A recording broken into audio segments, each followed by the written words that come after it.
Hello, everyone, and welcome to the February 2022 wrap up. Sorry, we're a few minutes late. It was Joey C's fault. He was telling me about Girl Scout cookies in the back room and just would not shut up about it. Let me just check here, make sure everything is going good. Rumble's going for all the 0 people who will watch over there. And Twitch, we are all good to go. So yeah, let's talk about some movies. But first, we gotta bring in Joey C. Hey man, what's happening, dude? What's happening is I'm getting an echo. There we go. Sorry. Why are you eating? Why do you own that? Why do you have that? Well, I just got done with the gym, so I got my cheese balls, got my popcorn, got my Girl Scout cookies. You know what I'm saying? I'm all stacked up, Tony. I gotta fuel my body after this workout. You know what I'm saying? Joey, I had like yellowtail fillet and like sauteed kale today after the gym. So thanks for that. Up next, we got Gil. Hello, Gil. Hello, Joey. I feel like there's got to be a more efficient way to get some protein other than like the little scrap amounts they might have in the dairy on those Girl Scout cookies. Those cheese balls, maybe a little. It says 2 G's. That's like 2,000, right? I didn't know you could have a negative amount of protein. Come on now. My muscles are shrinking while I eat this. I gotta fuel, man. My body needs gas.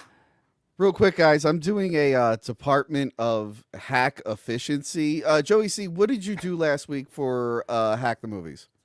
Tony, I promoted stuff on social media. Okay, I'm very efficient. Okay, and I gotta tell you, that gets the green check mark, baby. That's efficient. That's fantastic. Awesome. Gil, what did you do last week for Hack the Movies? 5 things. I watched Companion, Love Hurts, Hard Eyes. Okay, and so much more. Good. Crystal, what did you do last week for Hack the Movies? Your microphone is muted. You couldn't even turn on your microphone for Hack the Movie. And now she's gone. Come on, man. We're off to a great start. Well, we have some backstage people who are going to come in later while we wait for Crystal. Logan, what did you do last week for Hack the Movies? I watched some movies to talk about. Awesome. We'll talk to you in a little bit. Hi, Crystal. Hi. What did you do last week for Hack the Movies? I talked to you. I don't even think you have the right mic on anymore, but at least I can hear you. You sound weird.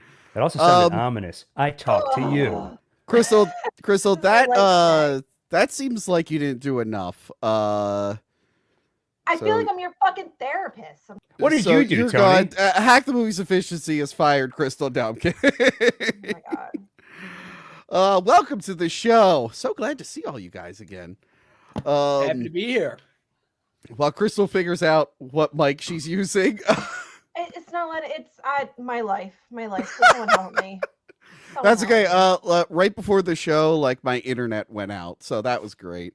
Also, I'm surprised I'm the only one using the new headline feature for StreamYard. That little that's one not take new. That's under been my around name. Forever. Okay, well, I discovered it. No one else is using it. I use it Go all the on, time. go ahead. Huh? Go Am I ahead. good? Go on. Am You're I good? good now. Now we can hear you. Thank Now we God. can hear you. Yeah, let's talk about some stuff Joey. that's what? Protein, Dino Nuggets. Oh my god. Yo, that looks fucking delicious. They're so good. My boyfriend got me a box. Oh my Yeah, I god. just got Thin Mints and washing my chips or I'm whatever working out. these, Yeah. Me, I'll me and chip. Gil are just trying our best over here. These two are just eating garbage. talking about. All right. Wow, they all drove through a tunnel. They were in the same Let's car. turn this into a Gil. little therapy session for us. Can't I believe almost they had went ice cream yesterday, Tony, but I contained myself. through- You know, Gil, we didn't even get to the second slide, and I've already done the tunnel know. bit. That's like a record. My girlfriend bought 2 bags of peanut M&Ms, and she barely touched them. They're sitting on my coffee table, and every day I look at those peanut M&Ms, and I'm like, look at them. Look at what you can't have. They had no decency. They should at least put it in like a safe. That would be good. Yeah. But anyway, let's talk about some stuff that's happened recently. Patreon. I learned some new things about Patreon. please consider pledging at an annual tier. And if you don't want to pledge, we do have stuff available that you can buy for a one-time purchase. But consider becoming a free member. I forgot that I activated this thing where it will randomly make some free members. It'll give them a trial period of Patreon. So you'll get the Patreon for free for a limited time. It does it randomly. I forgot that I did that. That's a bummer because my brother was real excited. He got an email that he was gifted a Hack the Movies membership. And I was like, oh, Tony must have handpicked you out. But now you're saying it was just random. Okay. Yeah, no, it was random. I don't have your brother's information, Gil. Oh. Don't That's ruin why I this. was- Just don't tell him that Santa's not real. That's not cool. The sad don't thing show is this I see him in the chat right now. So he heard all of this. Oh, no. Mm. I was going to say, just lie to him, but never mind. Never mind. The jig is up. Also with Patreon, at that famous Patreon event I went to where I snuck Gil in and broke the rules, we heard some good advice about using Patreon's merch feature, and I also forgot I activated that until I got a bunch of emails saying some of your members will be getting the merchandise that you have set up. So yeah, if you're a $10 patron for 3 months, you get this nice Hack the Movies Batman 89 inspired sticker. At 6 months, you get the Wolverine mini poster. 9 months, you get the mug with my face on it, the iconic image of my face. And then 12 months, if you hold out for a year, you get the big Nightmare on Elm Street poster that has me and all my guests. Crystal, you're on the poster. I am. Yeah, because Nick Code, remember he drew us as different Nightmare on Elm Street characters. So that's the big Oh poster yeah, he you get. did. So yeah, consider becoming a $10 patron. It'll really help me out. I accidentally did all comedy reviews this month, except for the 2 Saw movies, and I learned that you guys really do not like comedies. We have some comedy movies on tonight's wrap-up. And then I was like, oh, I'll win them back with horror, but then I had Kit Osborne in the episodes, and I mean, come on.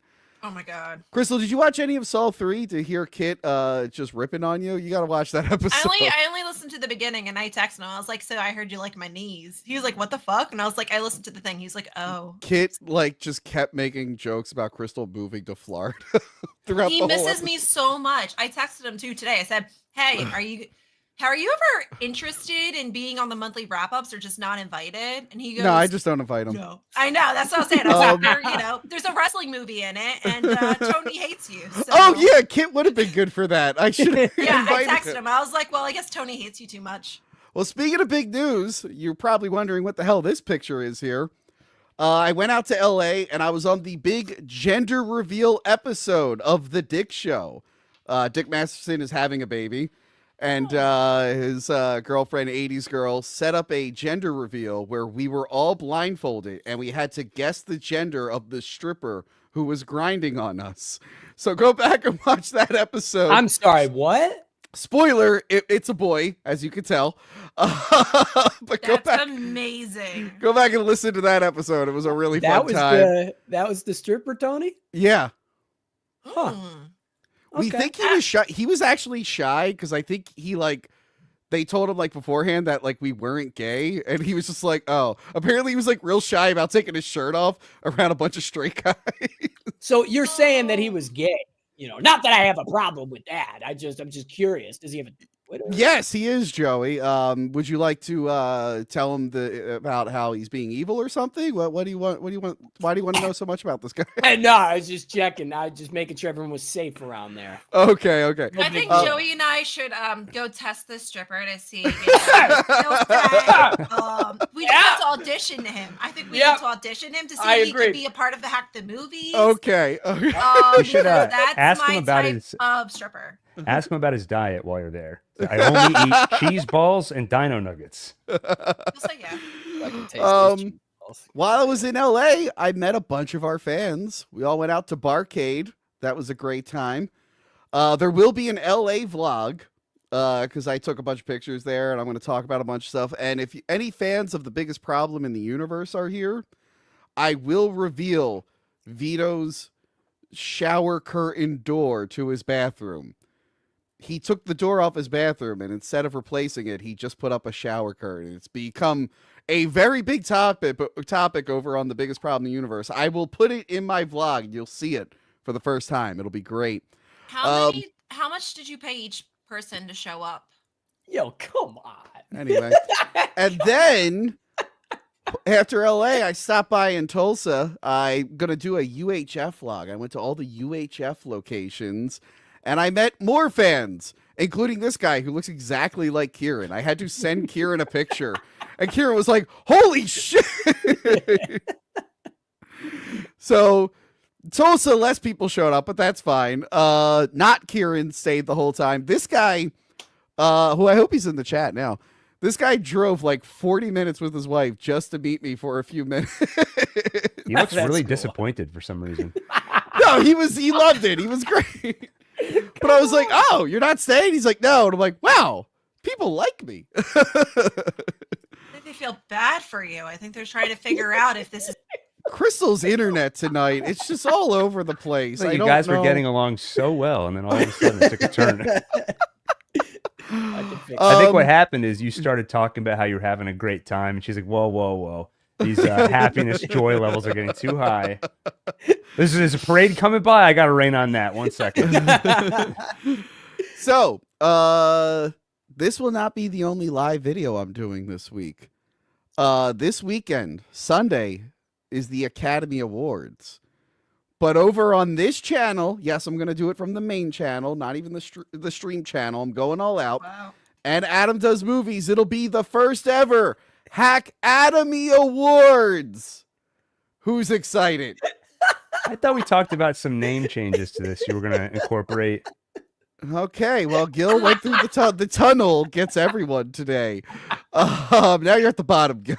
I worked my way to the top. Don't worry, I'll be back down there real soon.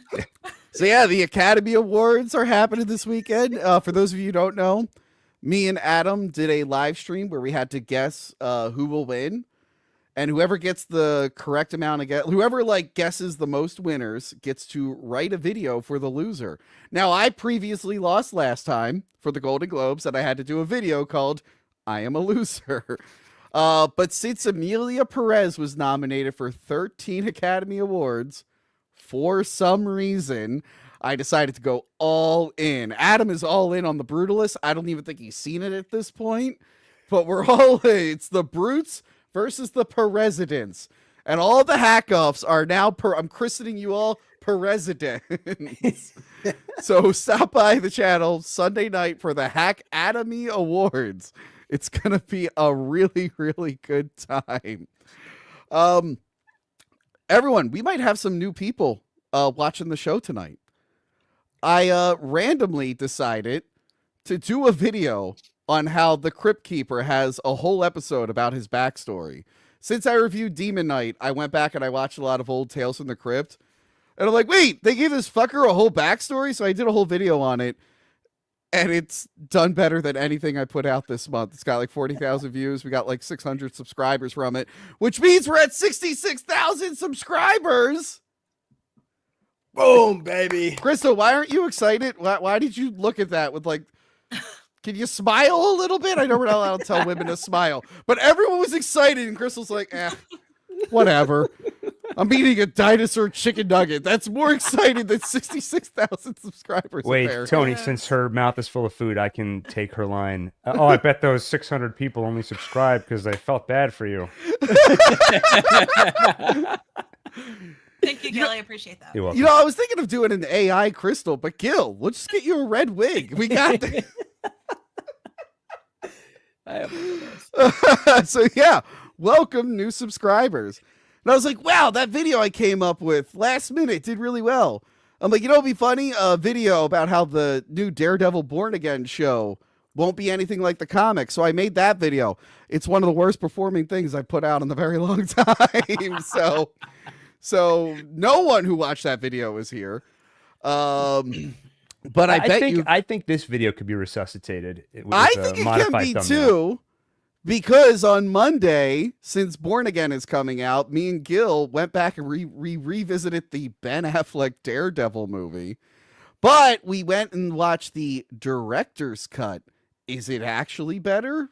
You'll have to find out on Monday. Well, that's it for the preamble. Joey, seeing how I mentioned that pretty much every episode flopped this month, what's the name of the game for wrap-ups? The name of the game, Tony, is Super Chats. If you want me or the crew to whisper sweet nothings into you, send a Super Chat, and we'll do it. Within reason, folks. This is the internet. We don't want to get the channel shut down. We just hit 66,000. Yes. Somehow it sounds. You say did whisper Crystal sweet just leave? nothings. Hold on. Did Crystal just get up and leave? There she is. What the fuck? What's she doing? Crystal, I look over and you're gone during the please give us money section. I'm really, really hungry. Oh my God. What were you saying, Gil? Sorry. Yeah, I was gonna say. Give her a second. Open the bag all the way up so we don't hear it crinkling, for the love of I'm fuck. so hungry. Oh my God. I'll pour it on my goddamn plate. All those subscribers we got from Tales from the Crypt, they're all Gone. dropping They're off fucking right now. gone. All the subscribers you paid for? That's insane. Shut up, Gil. What were you trying to say? Arguably, the most important part of this live stream is asking for super chats. Like that's what it's all about, and that's the part where it's like, I'm gonna eat and leave. yeah, it's been too built up now. But I feel like normally, Joey, you say whisper sweet nothings into your ear. Yeah, you It just sounds said weird- into you. Into you, and I'm like, Rhymes. that's something Me or about the that crew really to whisper creeped me sweet out. Nothings into you. It sounds We'll do creepy, it. Joey. Joey, it sounds creepy. Anyway, first up, Companion. I saw this. This is one of the 3 movies I watched within 24 hours on Valentine's Day. Same. This is Same. the second one I watched. And I brought a hot babe to each movie, a different hot babe on Valentine. It was like a wacky sitcom where I scheduled 3 Valentine's dates at the same time. I definitely wasn't watching these by myself in theaters on Valentine's Day. Anyway, first up is Companion. I was gonna joke. Some of those girls you brought were even real, but you went even sadder. Companion tells the story of, I want to say spoiler, but like I think the second trailer already spoiled it. A love robot, Jack Quaid's love robot, There was some. played by Sophie Thatcher, I believe is her name. They go to a weekend getaway in the mountains, and then shenanigans happen. She ends up accidentally killing the owner of the house that they're staying at. And they debate how this happened, what's going on with her, and it turns out it's part of a big conspiracy that's gone wrong, and now she's being hunted by everyone there and has to like work around her protocols and stuff to protect herself. This one was a lot of fun. I genuinely didn't really know, like I kind of guessed she was going to be a robot based off the one trailer. But I had a really, really good time with this film. Joey C., what did you think? I agree. First of all, I could have played Iris a little bit better, but is Iris the future of single men, Tony? That really, really concerns me. But I dig the themes of like the dangers of entitlement that's like played throughout the movie. That was like a really cool theme to play with. Also, what was the mobster's name? Sergey. Yeah. His mustache fucking rocks. It's my goals, but I can't grow facial hair. Matter of fact, there's a lot of good mustaches in this movie. The cop had a great mustache. This movie has so many fucking twists and turns that my head is still spinning, and it's basically a heist movie. That's basically what it is. Do we want to do spoilers? We can do some slight spoilers. I guess don't mention the ending, but I'll just say the death, the major death at the end made me afraid of can openers. That scares me now. So, yeah, this movie is awesome. I loved it. I was with plenty of women, of course. Wow, you had multiple women in the same multiple. theater? Yeah, it's crazy. It's so many in a row. As we all know, Joey is very polyamorous. It's true. He's very into it. He's just a pimp. He can't help it. A lot of can't- All muscles going sexes around, love him. baby. true. That is true. Crystal, what did you think of Companion? I really enjoyed it. I didn't know what it was going into it. All I knew was I had to watch it. I said, okay. Walking in, I saw on the poster it said about creators from Barbarian. And I was like, oh, okay. So I guess this is a horror movie. I literally had no idea even what genre it was. Hmm. I sat down and I thoroughly enjoyed it. I truly did. I'm nervous that AI roles or like the characters of AI characters may start becoming overdone, especially the AI girlfriends. Because didn't Megan Fox just do one or something? Yeah, I didn't see that one though. And I'm nervous that that's just going to be a trend that's going to be overdone, which sucks because this movie I think was amazing. I think it had done it perfectly. Tons of surprises throughout the entire thing. It kept you on your toes. Acting was really well. I was nervous that what's his face? The main Jack guy. Quaid. Jack Quaid. Yeah. I was nervous he was going to play the same character he always plays, especially because I keep seeing the damn trailer for Novocaine. Novocaine. Yeah. Yep. And I'm like, God damn it. He's just the same fucking character over and over. And I was like, shit, is this what this movie is? Especially in the beginning. It's like, fuck. But as it kept developing, I was like, okay, I'm loving this more and more. Each character is changing throughout the story. It's, I think, phenomenal. As I was walking out, though, because I went by myself, I saw it was a group of a few people in front of me, and they're just like, I've seen worse. I've seen worse. And I was like, okay. That is worse when I you love see it. like a movie you love and then you just hear people shitting on it. You're like, oh, we had very different experiences. Yeah. Gil, what did you Whatever. think of Companion?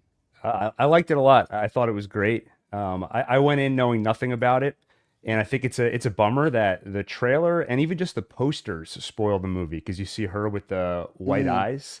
And I think it was very clear the movie was written so that you wouldn't know going in. You wouldn't know until it's revealed like 30 minutes in. Yeah. And then it's fun rewatching it. There's a bunch of hints early on, like where Sergey meets her and he's like, what a beautiful creation you are. It's like you could read that as just it's a double entendre, right? You could take it literally or not. And I think I also liked, in terms of satire, I feel like it touched on like legitimate questions about AI, through the lens of how relationships with AI will affect us. They bring up questions of like, what's the difference between life and imitation of life? What's the difference between fake memories and real memories, considering our real memories are flawed anyway? One theme I really enjoyed, there's like one particular moment where Jack Quaid's character, he picks up the phone and sets aggression level up to 100%. And it's like with the swipe of a finger, contrast that to a few minutes later, the impact of that is this robot like punching a guy's face off. And I feel like, people always focus on AI becoming sentient and taking over the world as like the danger of AI. But I think a more realistic danger is that even if AI doesn't become sentient, it can create more distance between the decision makers and the outcomes. So like if you think about the person pulling the gun to kill someone, like that might be a little bit difficult to do. There's like moral qualms. The person giving the orders easier. AI can put even more distance where all I do is swipe the slider up, aggression 100%, and people start dying and I don't have to think about it. So I thought the movie was funny. I thought it brought up some good ideas. I do think the humor was hit or miss, like especially when the POV of the movie kind of splits, where you're following Iris for half of it, then the other half is Jack Quaid and the other characters. And then sometimes it became sort of a slapstick, like, the door closed on my hand. And these characters were so incompetent, like the sort of thing you'd see in Big Lebowski or a Coen Brothers movie, where it's just dumb characters trying to pull off a heist and people just keep dropping I like kind of flies. appreciated that, how dumb do. they were. Yeah, My only I thing don't know. was like, go like ahead. no, you can finish.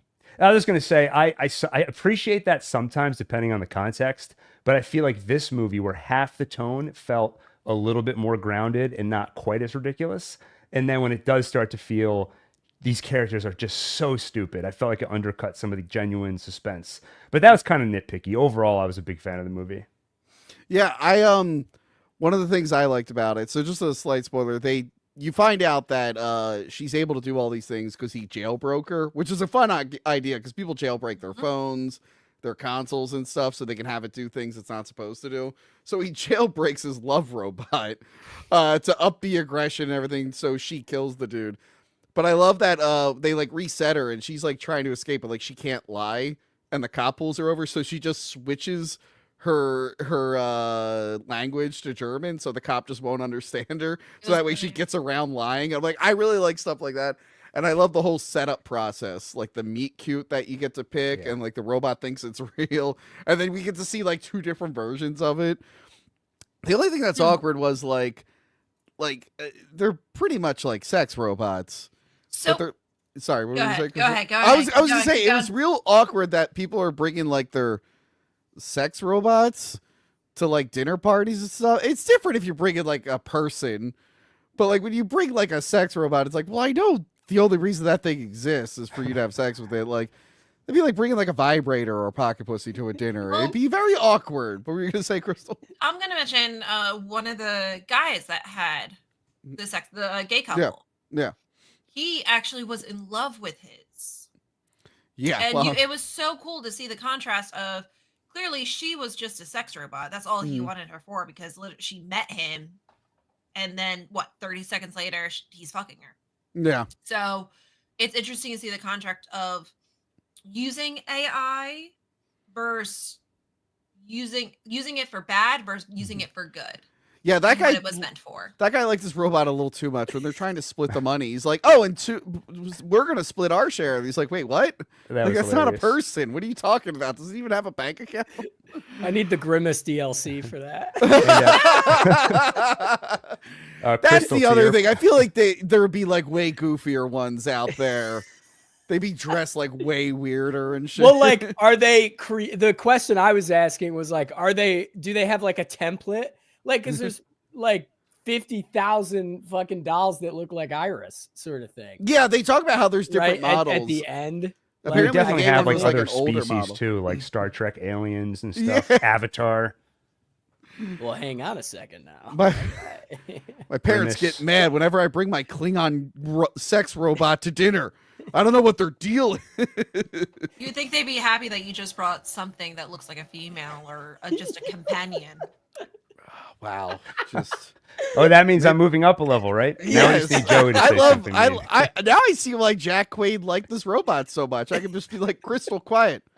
Crystal, talk. Fuck, I'm on the- Crystal, quiet. Crystal, talk.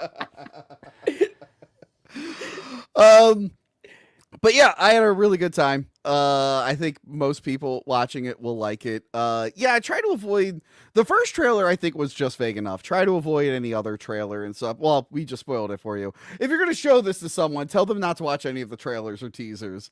Just have them go in blind, because it would be cool to see what it's like going in blind to this. It was really cool because that's what I did. I had Yeah. no idea.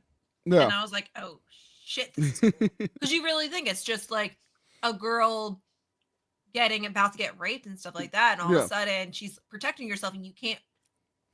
It got me angry listening to the beginning of her explaining herself Yeah. and her friends being like, what the fuck did you do? Like, mad at her for protecting herself. And then all of a Yeah. sudden you realize why.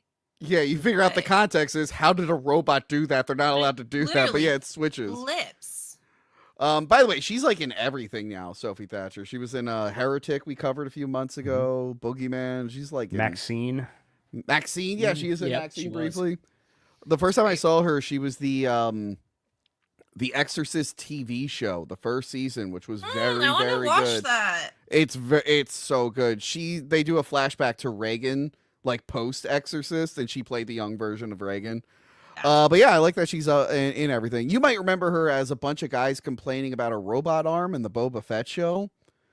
And then the Boba Fett show came out and no one watched it and everyone stopped complaining about her. Do you remember that, Gil? Do you remember that? I don't even know. Like, was that a sentence? You were like complaining about robot arm. I didn't. They did a trailer for the Boba Fett show that came out and they showed this girl with like a robot arm and everyone was like, woke girl boss, woke girl. And then you watch the show, she's like barely a character. She like almost does nothing in the show. Like, If wow, they so many hated- guys spent a week bitching about her. And if they hated that her arm was a robot, they're gonna hate They're this gonna movie. hate this movie. But yeah, next Love Hurts. This was the last movie I watched on Valentine's Day. Starring Ki-Hoo Kwan. Did I get it right? Sounds right. Is anyone gonna? Can I just call him Short Round? Am I gonna get shit for calling him Short Round? I can't hear you. Gil, you're muted. What are you doing? It's good. It's okay. What I just said was stupid. So Okay. Love Hurts, starring Short Round from Temple of Doom, tells the story of a former, I guess, like hitman or muscle for a crime group who was supposed to kill this lady who was, I think she was Calypso in the Kraven the Hunter movie. Remember that movie? It came out just a few months ago. No one remembers it. Anyway, he was supposed to kill her. She was like the accountant for the gang, but he spared her. And now years later on Valentine's Day, she's like hitting him up and letting him know that she's going to go after his brother, who's like the head of the gang. Since then, he's retired and become like a realtor. One of like the best realtors ever. He works for Sean Astin, apparently. But yeah, he gets sucked back into this life of crime. His brother wants revenge on the girl. He's mad at his younger brother for lying to him. And then, Beast Mode's there making a lot of funny jokes. I fucking love it. I'm not a football guy, but everything I've seen him in comedy-wise, he was on that show. Oh, God. What's the show on Netflix where Will Ferrell, it's like an improv show. No, not Will Ferrell, Will Arnett. Murderville. Did you guys ever see Murderville? Nope. Oh my God, guys.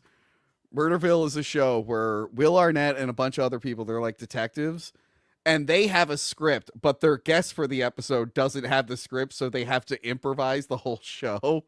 Marshawn Lynch is in the second episode. It's hilarious. He was also good in Bottoms, if any of you have ever seen Bottoms. Yeah, so there's plenty of action and comedy and wackiness about, and I had a really good time with it. Joey C., how did you feel about this one? Same producers as Nobody, from what I understand. Which I've never seen. I fucking love that movie. That movie rocks. So I was excited for this. I do feel like the whole plot of like, oh, I used to be a deadly killer spy, and now I'm a normal guy, and I have to return to my old life is super played out. Which was basically the same plot as Nobody, if I remember correctly. But this is like the comedy version, I guess. Yeah, but even that was funny. I mean, the fight scenes were cool. It's really hard to fuck that up, but I enjoyed the movie. I just thought it was kind of dumb. Wait. It's hard to fuck up a fight scene? You know Captain America 4 is later in the show, right? That's true. We'll get to that. Okay, I just wanted to make sure. It's really easy to fuck up a fight scene, but continue. I will say Marvin, I think, was his character name. He has a ton of personality, by far the best part of the movie. Not the best movie realtor. That goes to Jim Evers, Eddie Murphy, and the 2003 Haunted Mansion, of course. Instead of fine and fun, this is like fine and dumb. You know, I had fun with it. Gil, what did you think? Oh man, I was going to be really snarky, but now I feel bad because I was going to say the only thing that hurt about this movie was watching it. But what hurts more than that is listening. Tony, you said you had a really good time with it. That hurt even more than actually watching it. I was going to say I developed an exercise to determine if the movie is for you or not, if you need a recommendation. So I think audience participation. So if you haven't seen this movie, everybody listening, you just close your eyes and picture a mobster, like a really bad guy, somebody, no ethics, no morals, kills people just for fun. And now I want you to imagine that in his hand, he has a bubble tea. If you are right now struggling to breathe because you can't stop laughing, you will love this movie. But if you're like me and you're like, is that a joke? I don't get it. Then I would say skip this movie because it seems to think that is like the height of comedy. They call back to it like 5 times. I will agree. The action, some of it was pretty cool, but I would say like fairly repetitive. But everything else in the movie, I thought, okay, if you try to just take it as a romance, I've never seen less chemistry between two that was leads. The weakest part of it. Yeah, I think I've said everything I need to. Crystal. So Gil apparently just hates love. I'm going to go ahead and agree with Gil on most of it. Oh, whoa! It's a movie that I would not I'm glad I have that AMC Pass thing because I would have been really pissed if I spent money on it. Wow, I didn't think you hated Um, that much. Oh, okay. And I didn't hate it. Yeah. I just felt like it was a waste of my time going to the theater. Thank God I saw Companion right after it, because then I wouldn't have felt that my drive to the theater and back would be, not worth it. So it's a movie that I would put on TV in the background, not thinking, or if I just want something dumb. So on a TV, Netflix I would movie. put that on. That's exactly what this should have been. This By the should way- have been a Netflix movie. Did we talk about this on this show, Crystal? A thing came out where Netflix is specifically picking scripts or designing scripts to be made with the idea that you're not actually going to watch the movie. I think Like, this that's- movie did that because it has a voiceover for no For reason. sure. Multiple Yeah. character. Hello? Hello? Hello? What? Hello, I don't know What what the the hell fuck just happened. happened? How am I I froze. here I got now? scared. Hello? Did my internet go nuts? They must have. They heard we were bad mouthing this movie. They're like, shut him down, shut him down. It was We're still- Crystal doxing us so she could get back up there. We're still on. We're still on. Something must have How happened am to I my up here now? something must have happened to my internet. It cycled or something, and it switched I'm everyone. so confused. How did I get here? Can everyone still hear us? Do we sound good? Are we Yeah, I see somebody just said still on. I think we're back. okay? Okay. I always get nervous when that happens. was It looks like we're close. on all the platforms still. Whew. All right. Yeah, so they're designing stuff to be made with the knowledge that you're not going to watch. And Gil, you're right. The constant narration in that, maybe this was developed as like a Netflix thing. I don't know. Yeah, because All right, it'll be kiss. so. Oh, go ahead, sorry. No, go. Say words. Oh, I would forget that it has voiceover, and then all of a sudden it would pop up, and she'd be saying to herself like, "Maybe I do love him after all. I had to leave the business, but maybe I want to come back." And I'm like, "Yeah, I know. I was watching." Yes. That kiss at the end, I think that would probably be one of the most top awkward kisses in a movie. It just didn't, they didn't look right together. Mm. They didn't, there was no chemistry. There was literally nothing. You're just like, I still am confused about This Wait, movie what? can't do relationships at all, like romantic or otherwise, Mm. because if the movie didn't say like 50 times, like, he's my brother, we were brothers, you would have no indication that these two characters know each other or have any shared history at all. Yeah. And Well, then I mean- you also had the other two that met, the poet and his assistant. Oh my Oh, the god, I poets. totally forgot Yeah, about I that did plot forget line. about that. The Raven, That the guy who was has so throwing weird. knives. If you think I a mo- almost kind of enjoyed, I was like entertained by that. But that was It's the same joke though, where it's like a Yeah. mobster doing a thing like, it's a tough guy, but he likes bubble tea. He's a tough guy, mhm. but he likes poetry. So quirky. And then the other two henchmen, Marshawn Lynch's partner, is like fighting with his girlfriend, and they're constantly bringing up their relationship issues. I don't know. I guess the action, short round, and Marshawn was enough for me. Also, you get to see Drew Scott from Property Brothers get shot through the face. That was kind of fun. That was funny because that was so unexpectedly gory. Like, there's not Yeah. much. I mean, there's like a little bit of blood in the movie, but that felt like it was out of a different movie. Like when they Yeah. were writing this, they were like, "This is not great. Let's just throw something crazy in here at the end." I just love he does feel added in last minute because there's one mention of him early on, and then his close up outside of the house is like obviously green screened.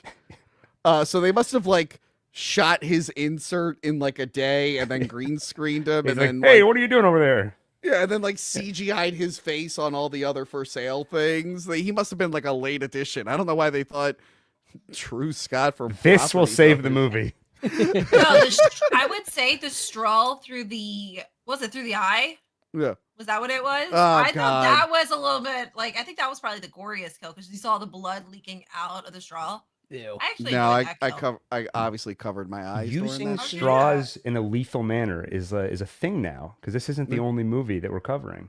It's which not. It's not. involves that. Oh, it's not. Yeah. Wow. There's another one. It's like a big Wow. thing. And I was actually getting confused which one has the specific straw kill in it. But no, I thought it was okay. I guess me and Joey C are the only ones who are in that camp. Look, I'm probably never gonna watch it again. No, not a chance. But I had, Okay, you know, Tony, when you I can was be on honest. You're when gonna I watch was- this movie every Valentine's Day. look, Loved it. look. If I end with the 3 hot babes that I was with, and I'm not gonna mention that it was Sydney Sweeney and Vanessa Kirby or Anna D. Armas, who are all 3 of them are going to be in a movie coming out this year, so that's definitely going on the list. I'm I not don't going even to know say it was what them. you're talking about anymore. You're like, No, this is like I'm not- listing actresses. Just rambling. Those are the 3 girls that I went on dates with. I mean, I definitely didn't. I don't want to expose them. But we enjoyed this movie, okay? And I'm glad Short Round is in movies again. Next up, Heart Eyes. Yeah. Yeah. This is your typical romantic comedy, and boy is it, it'll hit all the appropriate story beats. About like just a girl who's working for a company. She ends up having a meet cute, but then it turns out the guy she had the meet cute with is like a competitor or something, or like puts her job at risk because she works for an ad agency. And it turns out in this world there is a slasher. That's the thing. It's a romantic comedy if it took place during a slasher. And he kills people on Valentine's Day, and he hasn't been caught yet. And then she had the bright idea to do an ad campaign that was all about lovers who got like tragically killed at the end of their stories. So she meets with this guy. They clearly have some romance, and the Heart Eyes Killer, as they call him, targets them thinking that they're a couple when they are actually not. And he stalks them throughout the whole movie. And while this is happening, Jordana Brewster and Devin Sawa, I guess now that Chucky is done, he doesn't have to Devin play 10 Sawa. people a season. They are on the case to figure out who this killer is. And wackiness happens. Crystal, what did you think of Heart Eyes? I liked it a lot. Mm. I did go see this on Valentine's Day with a girl, so Oh. So I went with a really good friend, and she does not like horror films, and she really enjoyed this because as gory as it is, it's not scary. Mhm. So she actually truly enjoyed it, which I was surprised at. It really feels like a Christmas Lifetime movie with a killer. That's all I kept thinking. Which is what I liked about it. I like that it was so formulaic. Yeah, I went in with a different mindset. 'Cause, like, once again, I didn't watch the trailer or anything like that. I just went in because Tony said to watch it. Oh, And what? no, I'm glad you mentioned it. I didn't really look up anything about it. So I kind of went in blind, and I didn't realize the director did, Josh Rubin. He wrote and directed and starred in this movie Scare Me, which is also a really good, clever horror comedy. Sweet. So yeah, we both went in blind. I didn't expect it to be as humorous as it was. But anyway, Yeah, continue. I was expecting like an actual more like My Bloody Valentine Mhm. kind of thing. And then so the comedy, because I just wasn't in the mood for a comedy, kind of put me off. Knowing this, I would probably go in and enjoy it more. Mm. I hated the ending. Hated Oh, the yeah, it ending was more than anything. super convoluted. It was just dumb. It was Mm. just you didn't need to be there. There was no reason for that. Mm. There was no horror aspect. The killer didn't show, like it was like a happy ending, but like a not needed happy ending. Well, it's a romantic comedy. It needed a happy ending. It already had a happy ending. They needed a second happy ending a year later. Like, why? Why did we need this? And then it also had, I was like waiting, and then all of a sudden, like, I was taking my time. And then it had something in the credits. And I was like, oh, thank God there's something like a little bit through the credits. Oh yeah, that was stupid. And that was stupid. And Yeah. it had nothing to do with anything. I was like, what the fuck is happening? Okay, so the epilogue is a little weak, but everything else I thought was fine. It was fun. It was fun. What did you think, Joey C?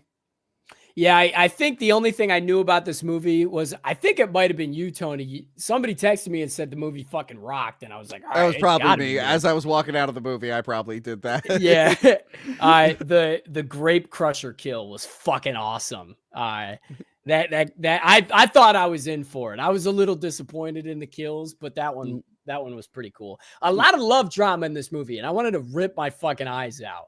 But And the that whole was like the point. It the was whole, a like, parody. I don't like it.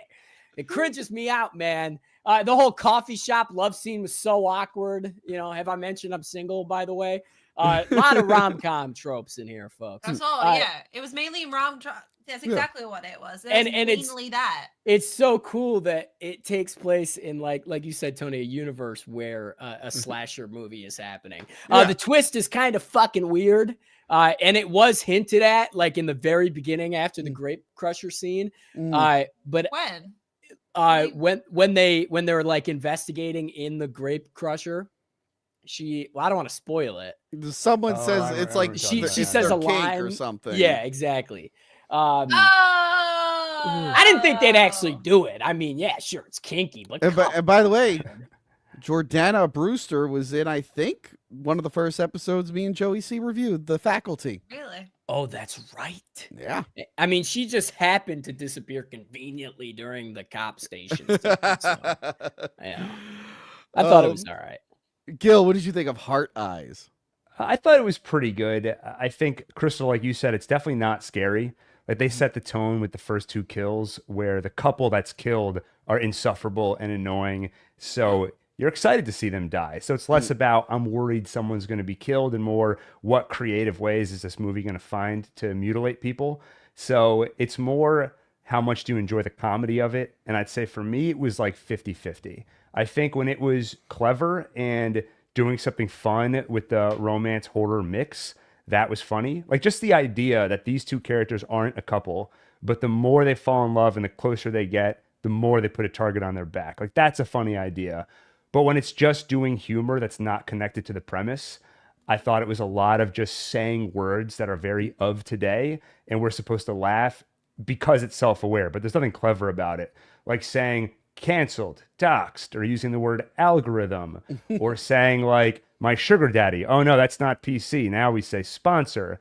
I didn't think that stuff was funny. Or even my favorite one, the detectives' names are Hobbs and Shaw. Shaw. Oh, you Like mean like Fast the and movie? Furious. Yeah. What movie? I don't know. Which is I don't funny really get because what- Jordana Brewster is in those movies. Yep. Yeah, it's no gangster holding bubble tea, but yeah. Yeah, I didn't really get a lot of those jokes. So to me, the comedy was like 50-50. The romance I thought was okay. Good chemistry. You want to see them fall in love. But yeah, overall it was good. Like if you like horror comedy, I thought this was solid. I thought The Monkey was a better horror comedy, but this was pretty good. Look. Why didn't we see that one? Remember when I said I wasn't too into Longlegs and how the director's previous movie also was a disappointment? I never got around to watching the other movie people told me to watch. So I was like, no, I'm not giving him another chance. And Instead, now I'm watching Love Hurts. Instead of watching Love Hurts, but fuck it. Yes. Apparently this one is good, so I'm going to watch it, and I'll decide if I want to give it its own live episode or if I just going to tack it on the end-of-year wrap-up. Don't forget, like, there is an end-of-year wrap-up. If there's something you I think have to wait till December? well, maybe I'll like it so much I think it needs its own thing. Let's wait a little bit, all right? Right. Or maybe I'll hate it so much I think it needs its own thing, like when we did Burt Kreischer's The Machine a few years ago, which is still, which by the way, you guys talk about, like, if you want to see a bad, like, comedy with action, Burt Kreischer's The Machine, there you go. Thank God that movie's Just lost. listen to his goddamn comedy about it. Way Don't better. listen to Burt Kreischer ever. He's terrible. He's like one of the worst people ever. He had a joke about me. I told you that, right? He had a I don't know joke if I about said you? Yeah. He legit had a joke. He said it on a podcast once. What did he Because- say? Mickey Gall, who's a MMA fighter, Mhm. when I worked at a comedy club, Mickey Gall came in and was showing people like at the end of the night, because everyone just fucking all the staff and the comedians, we all fucking drinking bullshit. Mhm. Mickey Gall was watching a show, stayed and put his was teaching people how to choke other people out. And I came in and I was with my ex at the time who was a Marine for freaking forever. And I was like, he was like, yeah, you do it on me, Kristen. I was like, okay, cool. So I did it, but no one taught me what the tap out was. Oh. So next thing I know, he just falls flat and Bert dies. Just fucking dies laughing. Did he do? And Oh, then- I've heard his laugh. I don't. If I heard it in real life, I think I'd just rip my ears off. But Yeah. So he said the joke, but he changes it and then says like, "How's the server?" And I did it to a busboy, and he gave me the worst Jersey accent ever. oh wow, He's known for just taking other people's stuff and butchering it. He's yeah. really, really nice, though. I will say he's a fucking sweetheart. Yeah, I just wish he would stop podcasting. But yeah, that was a really bad movie. But yeah, so I will watch The Monkey, and I'll decide if it needs its own thing or not. All right, guys? I'm sorry I didn't do The Monkey. God, I didn't think anyone would care. Was that 3 movies? Can we do the mid-show super chats? That was 3 movies. That was 3. That was 3 movies. Guys, get your super chats in. Let's see what we got here. If you for Aussie Dragoon for $5. If you ask me, this Tony guy hasn't done enough for Hack the Movies. What does the rest of the panel think? You guys better be careful. Somehow those quotes Tony really who? elevate this comment that he puts. This Tony guy, like the skepticism. Is that his The real skepticism. name? It's not that you didn't do anything for Hack the Movies. It's that like, who is this Tony guy? I'm still asking that. He is Hack the Movies. Look, I filmed No, it's like Tony from Hack the Movies, please. look, I did a lot. I've been filming like every day. Every day. The Right. one day I didn't film was to go see Twin Peaks Fire Walk with Me in theaters. But other than that, I've been filming nonstop for you guys. Next up, Rob K for $5. Tony, there's a rumor that you don't wear pants during live streams. Stand up and prove us wrong. I got Rob K. I told you not to tell anyone. Don't make us see. No, we don't want to see I'll it. stand Tony, up stay. and it'll give me a- No, we don't want to see it. guys, I can show off my Well, hang on, Eternal stand up. shirt. Yeah. Look at my Eternal shirt. Oh, that's nice. Marvel's the yeah, I got my sweatpants on, my Puma sweatpants. And I wear sweatpants because I'm like, oh, people won't see my legs. I hope no one pays for me to show them off. Kiryu Pilot for $9.99. This stream bring to mind a time when a strange man walked up to me and said, life is like a taco. Sometimes you get Chipotle sauce, and sometimes I spit in the guacamole. Wait, there's follow-ups. Hold on. Kiryu Pilot for $4.99. I never did see that man again, nor did I even know who he was, but did become concerned about the food at the local taco shops. Kiryu Pilot 379 for $4.99. Anyway, you should totally do a girls' month and have them watch, I don't know, Lady Hawk. Feel like Johanna and Casey would be into that. Well, girls' month. Girls month. Girls month. Girls month. Crystal, that is one guy. There's no way more than one person wants a girls' month. Langwedier for $5. I second the motherfucker. I second the do? girls' month, Yeah. but review lady superheroes or kaiju. Well, I also got a Cameo submission, which I screenshot you and sent showed me you. what they told you to Yep. do. Thank you for that. Yeah, you're welcome. And then also at the end it says hashtags Girls Month. So Girls Month, Girls Month, Girls Month. Well, you know what? You know what? Me and Gil didn't really enjoy Daredevil too much. Maybe we have the girls review Elektra for us. What do you think, Gil? We'll just let the girls deal with the Elektra movie. That's not a bad idea. Dylan German, he's a member for 11 months. He says, congrats, Tony and gang, 66K. And he's got like a little heart smiley face there. Oh, thank you. Joey, put your arms down. Oh, sorry. I was just checking. Aussie Dragoon for $5. Tony, is it true they bought you in as a language coach for Selena Gomez on Amelia Perez? Oh, yeah. Screw all of you for not watching my Amelia Perez video where I spoke perfect, fluent Spanish. It's pretty good. Did any of you guys watch that one? Did you guys watch my Oh, Spanish yeah. video? Of course. You didn't watch it, Crystal? I don't watch anything I'm not in. Crystal, Whoa! I a don't lot even of watch the people. stuff that I'm in, to be honest. Crystal, I did a video explaining 5 great things about Amelia Perez, and I did it all in Spanish. Fluent Can Spanish. you do it again? Huh? Give us one. Give us one. Bueno. Right on, man. Curio Pilot 379 for $4.99. Tony is the internet. There's probably a lot of people that just subscribe to watch Crystal Quinn eat on camera. No, fuck me, right? Come I on, noticed the food has come back to Gil. Thank you for not eating food on camera. Thank you. Aussie Dragoon for $5. Speaking of action movies starring former sports stars, I know we're all looking forward to Tony's review of Shaq Steel. Oh, that would be a fun one to review, actually. I fucking love that movie. They did some promo video with him and James Gunn and the actor playing Superman. Like, they're talking to Shaq. I'm like, Steel is technically like a Superman-ish movie. Why do you want to remind people of it when you're promoting a new Superman movie? I want everyone to forget that Steel existed. And Lucha Steve, man, he's in the back room. I'll chew him out later for this. Man, Tony really messed up not adding the monkey. Agreed. Sons of bitches. All right. We all started saying this, so you couldn't just add it. No. Like, this is your own fault. I literally. Like, you knew this happening. We're going through the month. Everyone's talking about it. Everyone's saying, like, hey, reviewing the monkey, blah, blah, blah, blah. When did it come out? Hold on. I do get the Could add logic it. of like I didn't like the director's previous movies, so I'm not going to review this one. But it just seems like very specific because that logic clearly doesn't apply to like. I mean, we talked about All Love the other Hurts. fucking Like, what's the movies bar we here? watch.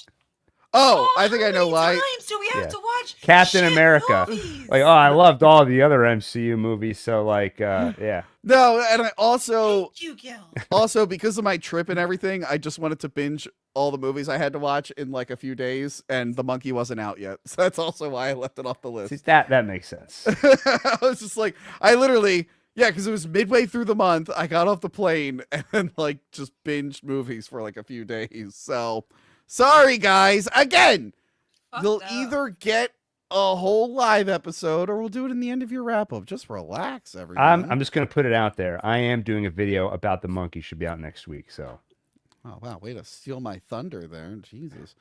All right. Well, then subscribe to Gil's channel and watch The Monkey. Wow. Next up. this guy's Dark got 5 Knight. slides at the beginning of this thing. Subscribe to the Patreon. Oh, subscribe to this. Why didn't you watch this video? I worked so hard. I learned Spanish for this video. I mentioned one little thing, you know. Plugs are Not for good. the end, Gil, okay? I plugged you. I said you're in one of my upcoming episodes. Anyway, Dark Match. Dark Match, a Shudder exclusive. Hold on, let me make sure I get that actor's name right. It's Joey C. I don't know how you're not calling it out right now. Stephen Ogg stars in this film, Oh, Trevor? Yeah. aka Trevor from Grand Theft Auto 5. I love If that you want to his most- piss him off, just say Trevor. Really, he gets Yeah, pissed, he fucking hates it.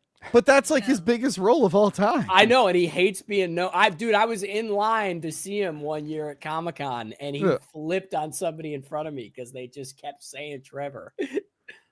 Well, were they saying anything else, or were they just saying the name Trevor over? No, and they over were like, again? "Oh, Trevor, I love you so much, Trevor," and the guy was like, "God damn it, I'm known for more," and I was like, "Oh God." known for what? Dark Match? Literally. Yeah, exactly. Yeah, sorry, Stephen Ogg and Aisha Isa. I don't know if I butchered Isa? that. Isa and Chris Chris Jericho. Tells the story of a small wrestling promotion that gets invited to perform at some guy's like house, really, his compound. Yeah. In a dark match. A dark match is an untelevised match, even though they are being recorded during this film. And it turns out that these are satanic, like worshippers. They're like an evil cult, and the wrestling matches end with death. They really spring this on the wrestlers. It's part of some ancient ritual to awaken Satan, but also Chris Jericho's kind of got his own like revenge plan going into this. And yeah, they got to figure out a way to break out of the compound and survive these deadly wrestling matches. Joey, did you just throw a cheese ball in the air, try to catch it with your mouth, and it missed? No. Oh, good. You guys fucking saw that? Pay attention to the movie. Come on now, man. Well, I was getting to the part where I'm like, well, let's go down the list. And I saw that. I Uh, got cheese in my eye. anyway, Crystal, you texted me about this movie, and I think I'm gonna wager a bet that you probably liked it the most out of all of us. What did you I think of loved Dark it. Match? I loved it so much. Tony, you're always so picking good. shitty movies, and also I really like Dark Match. But it's meant to be like this. You can't go in and be like, this is an artsy classic, horror film. Like, what the fuck? No, when I see This Chris is- Jericho, I usually throw those expectations out the window. Yes. It's supposed to be this late 80s, like wrestling, corny as hell, but fun. I wasn't bored at all whatsoever. The kills were great, super gory. The story wasn't insane. I would say the very last scene was threw me a little bit. Yeah, I was didn't like, expect okay, it to- that was I wasn't expecting that and didn't exactly love it, but it didn't ruin. Hi. Oh my god, you just got attacked by a cat. He's super needy right now. I thought it was so much fun though. I really, really did. And the story was good. There was still substance to the story, to the plot, to the characters. It wasn't badly acted either. It was okay. Jericho's not the best. The other ones are good. Yeah, him crying over his daughter, Oh my god. Yeah. My daughter. My Oscar daughter. worthy. My My daughter. daughter! Well, because they needed us to know that it's his daughter. So Wait, was that his daughter? I had no Yeah, it was. Yeah. But yeah, it was. I loved it. It was fun. I'm gonna just keep saying that over and over. That's what I think. I will say real quick, the director of this is the guy who directed Wolf Cop, which I've never actually seen. But flashback years ago when he was like promoting Wolf Cop, like 2 years before it came out, I was doing Mummy Cop at the time. And we would get into like playful, like friendly battles on Twitter where I would like just shit on Wolf Cop and he would fire back. I don't even know if those are even around anymore. Still have never seen Wolf Cop or the sequel. But yes, Joey C as probably the other man on the show who likes wrestling. What did you think of Dark Match? I think the best part of this movie was, so I used to date an AEW wrestler who I will not name, and they FaceTimed Jericho in I my bet it living was room. a pretty sexy lady one, right? Yeah. And they FaceTimed Jericho in my living room, which was wild. And he was wearing that same hat, which Oh. I wonder if that's the same hat. A wrestling, satanic, violent movie was not what I thought this was. I didn't even know it was a wrestling movie. And I think it was better than it should have been. It was grungy. And I think like any fan of like 80s and 90s wrestling should definitely watch it. I think the idea of the plot is sick. And this movie really tickles me, but I feel like it has like immense potential, but I don't think it was executed that well, if that makes sense. I'm kind of in the boat with you, and I can't Yeah. believe you revealed that you slept with Britt Baker, and that's why she's leaving Adam Page. But I mean, kudos. Britt Baker is like gorgeous. I mean, I'm guessing. I don't know for sure. I don't know. Of for course, that's it. That's right. Sure. Right. The Hell in the yes. Cell though the Inferno match part was fucking sick. Yeah, that is like a real match. Every Yeah. single one. That was I kinda so wish- fucking cool. I wish the water one was a little bit more interesting, to be honest. I Yeah, didn't that get was- the fan one, to be honest, where they were like, "Are you serious?" I was like, well, it's a fan. Oh Like, what's yeah, the big fan deal? didn't do anything. Everyone kept Yeah. freaking out, and they kept drawing attention to it. Like, whoa, what's going on here? And I'm like, it's a Yeah. fan. I don't It's really like see just the don't big fall deal. in the fan. Try your Like, best. They made a bigger deal of like there's a fan than like when people started getting killed. It was just Yeah. kind of like, whatever. But Yeah. the fan But was everyone's like, under agreement. Like, they must have blown the whole budget on like we need a big fan in the ring. but I also liked how like there were talks of like keeping kayfabe like in and out of the match. That was really the fucking cool. luchador keeps Yeah. kayfabe I like the that. entire movie until the end, and his only line of dialogue is kayfabe. I love that. All my useless wrestling knowledge finally made sense in a movie. It really did. It's sick. I like the double meaning of the name, like dark match, untelevised match, but also there's dark stuff happening. Gil, what did you think of Dark Match? Joey, I agree with what you said 100%, which is this movie is way better than I expected it to be going in. I feel like the first half, it genuinely is taking itself seriously. Like the actors are putting in the effort. There is genuine tension between the characters and interpersonal drama. And I feel like, I mean, the movie gets automatic points for me just because it's subject matter I'm interested in, which is just anything about cults. If it's a horror about cults, I'm automatically on board. And then making it about like a group of wrestlers, it's not the usual protagonists for a horror movie. So I was intrigued. And I didn't know what a dark match was. I don't know anything about wrestling. So I had like Google open next to the movie as I was watching it. I was like, what the hell is kayfabe? And I didn't know what a dark match was. And when I found out, I'm like, it's like non-televised, it's not recorded or broadcast. I was like, that's such a cool idea to incorporate into a horror. I felt like once the turn happened and it went into the second half of the movie, it was a little bit underwhelming. It's kind of like I was joking about the fan thing, but I feel like a lot of the reveals were kind of bland, where people are being killed and there should be tension and like, holy crap. But instead it was just like, whatever, it's happening. And I feel like the characters' reactions to all that, it was a little inconsistent, where sometimes they were more nonchalant than I thought they should be. Other times they were freaking out, crying, but then in the next scene they're dry-eyed and like back to nonchalant. So it was all just, and you know, you could say, oh, it's just for fun, like whatever. But I felt like the first half it was slightly more than that, and I feel like there was potential for this to be like like, it was fun. I feel like it could have been really fun, but I had a good time with it. If the subject matter appeals to you, I think it is worth watching. I agree with you. The second half really lost me. I was like intrigued for the first half. But I don't know. So the wrestling matches didn't really wow me. Yeah. The idea, like you said, the idea is really cool, but the execution with all like the death like matches and stuff, I feel like could have been a little bit better. Jericho like is supposed to be the leader of this cult, but then he goes off book and changes his whole motivation. And so then it's like, who are the bad guys again? Is it Jericho or is it these other two over here? I'm not really sure who the main threat is anymore. State the whole time he was the bad guy. He didn't really care about the cult. His whole thing was more. But he's the leader. That's why I thought it was weird. It felt to me. It felt like he was a leader just so he could do this. Like he actually didn't really believe it. It was more about revenge. Then he's the what a huge coincidence. The end. That's true. I think there was someone from the way I took it was.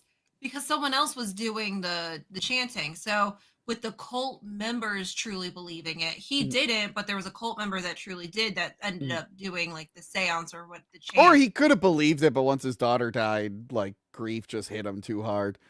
I had less of a problem. I thought all that logic, like Crystal, everything you laid out, I was like, that made sense to me. I had more of a problem with just the way it was revealed. There was no like slow roll of like we're figuring out more stuff as the movie goes. It was more like Stephen Ogg's character just kept remembering stuff. Like, wait, I know him. He was into this cult stuff, but he's just taking advantage. It was just characters would remember something and then spell it out. There was no like, oh, and like slowly figuring things out. I think it wasn't meant for thinking. That's probably true. It was just like a grungy wrestling. Here's some blood. Here's some wrestling.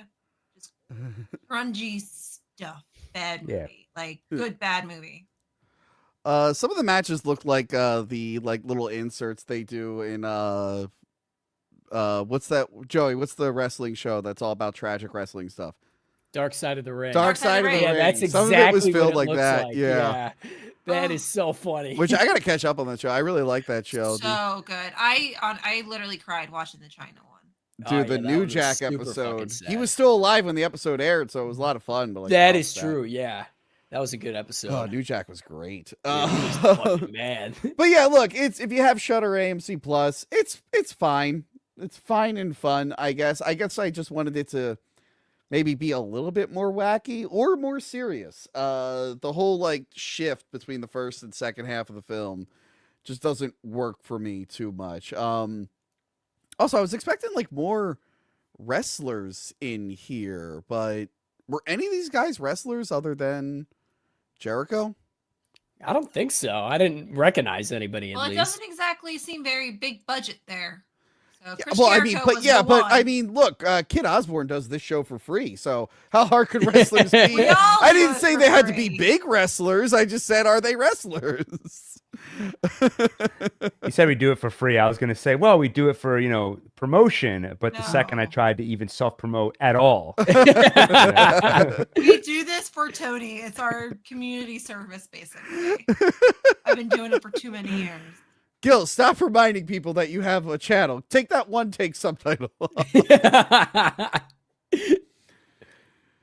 Gil, you act like you're owed so much. What have you done for me lately except for drive down from New York to shoot an emergency episode last minute? Huh? What have you done for me lately?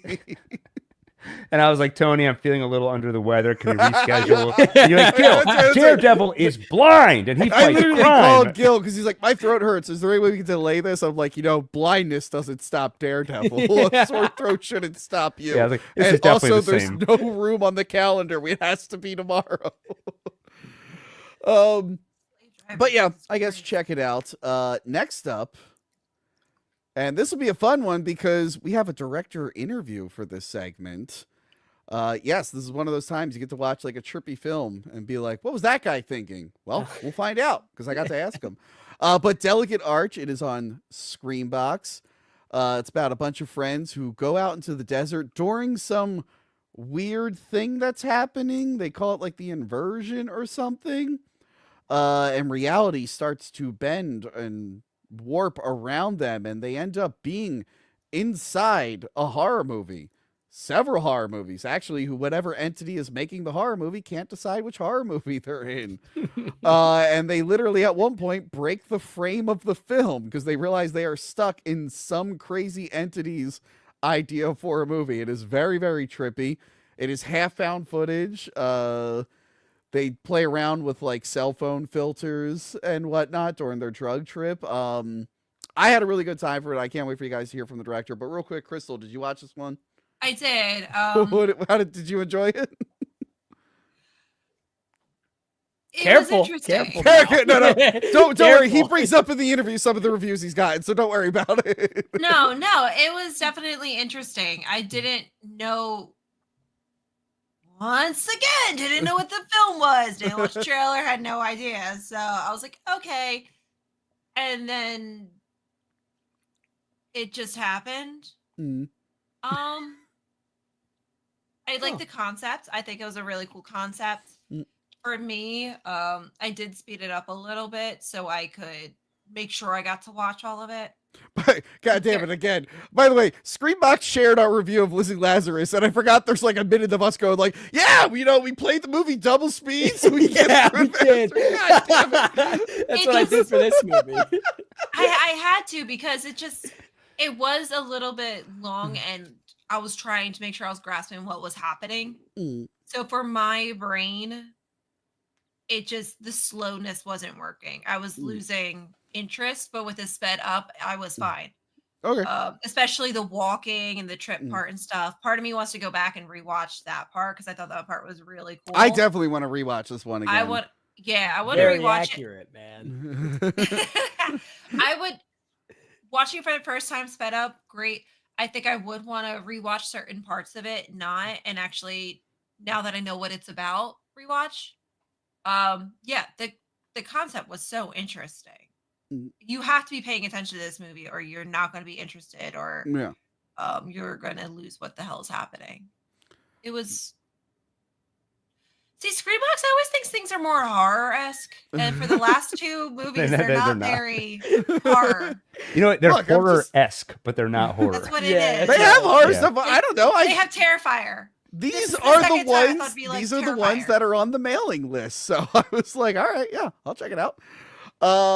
Joey C, what did you think Yeah. of Delicate Arch? Did you have any special brownies before this? Or I you're- did. Yeah, I did. That probably was a Um, bad idea. Wait, it I might did have the whole- counteracted the movie's vibe. No, but for you, it was just no, a totally normal movie. No, Gil, it Yeah. fucked me up, man. I did the whole Gil trick. I played it at 2x. Well, I was only supposed Guys, to play I don't like this God reputation. damn it. To be I'm fair, not posting I- this to Twitter, you asshole. But- I just to be No. clear, I didn't- never said I watched it on 2x. I just said That's an option. That's all I said. I watched like 20 minutes on 2X and I was like, I got to rewind this and play it at regular speed because I was not following. So I did watch the whole movie on regular speed.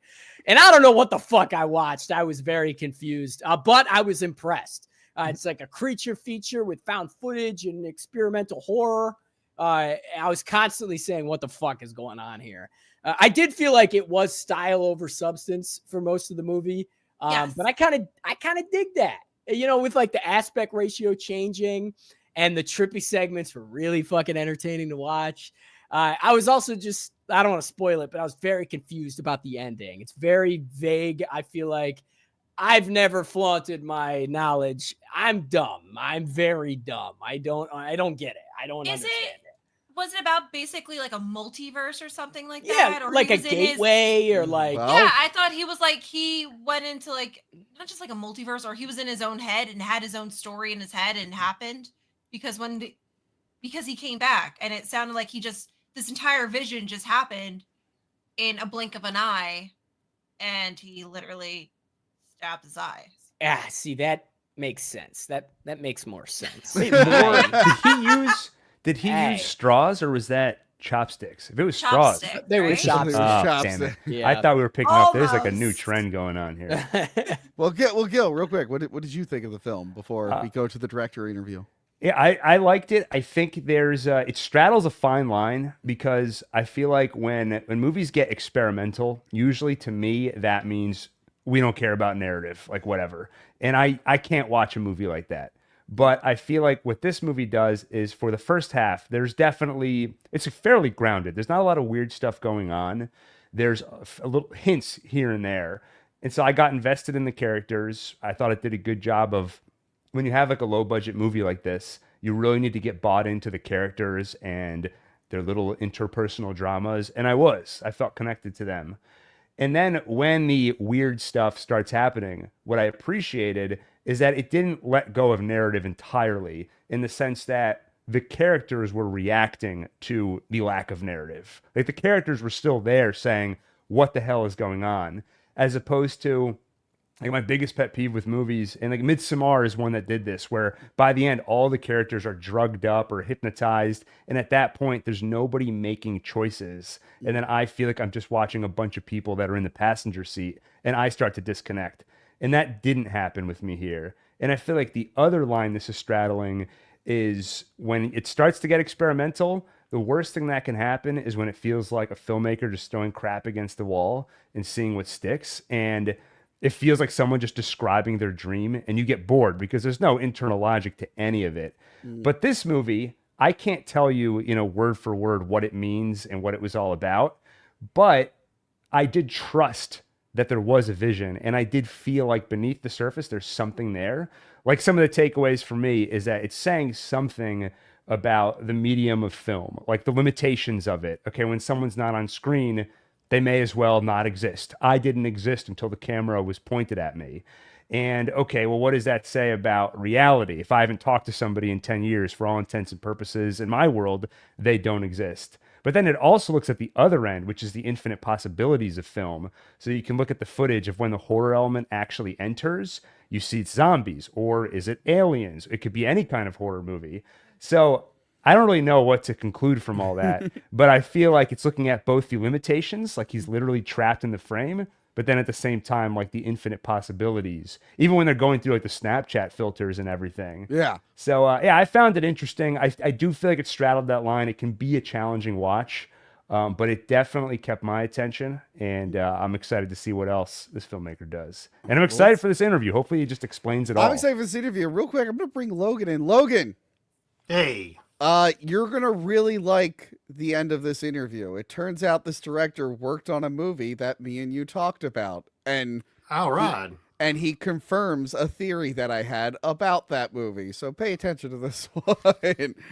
All right, I'm going to take us off and I'm going to play this interview and we will be back afterwards. So if anyone has to pee on the panel, now is the time to do it. All right. Boom, boom, boom.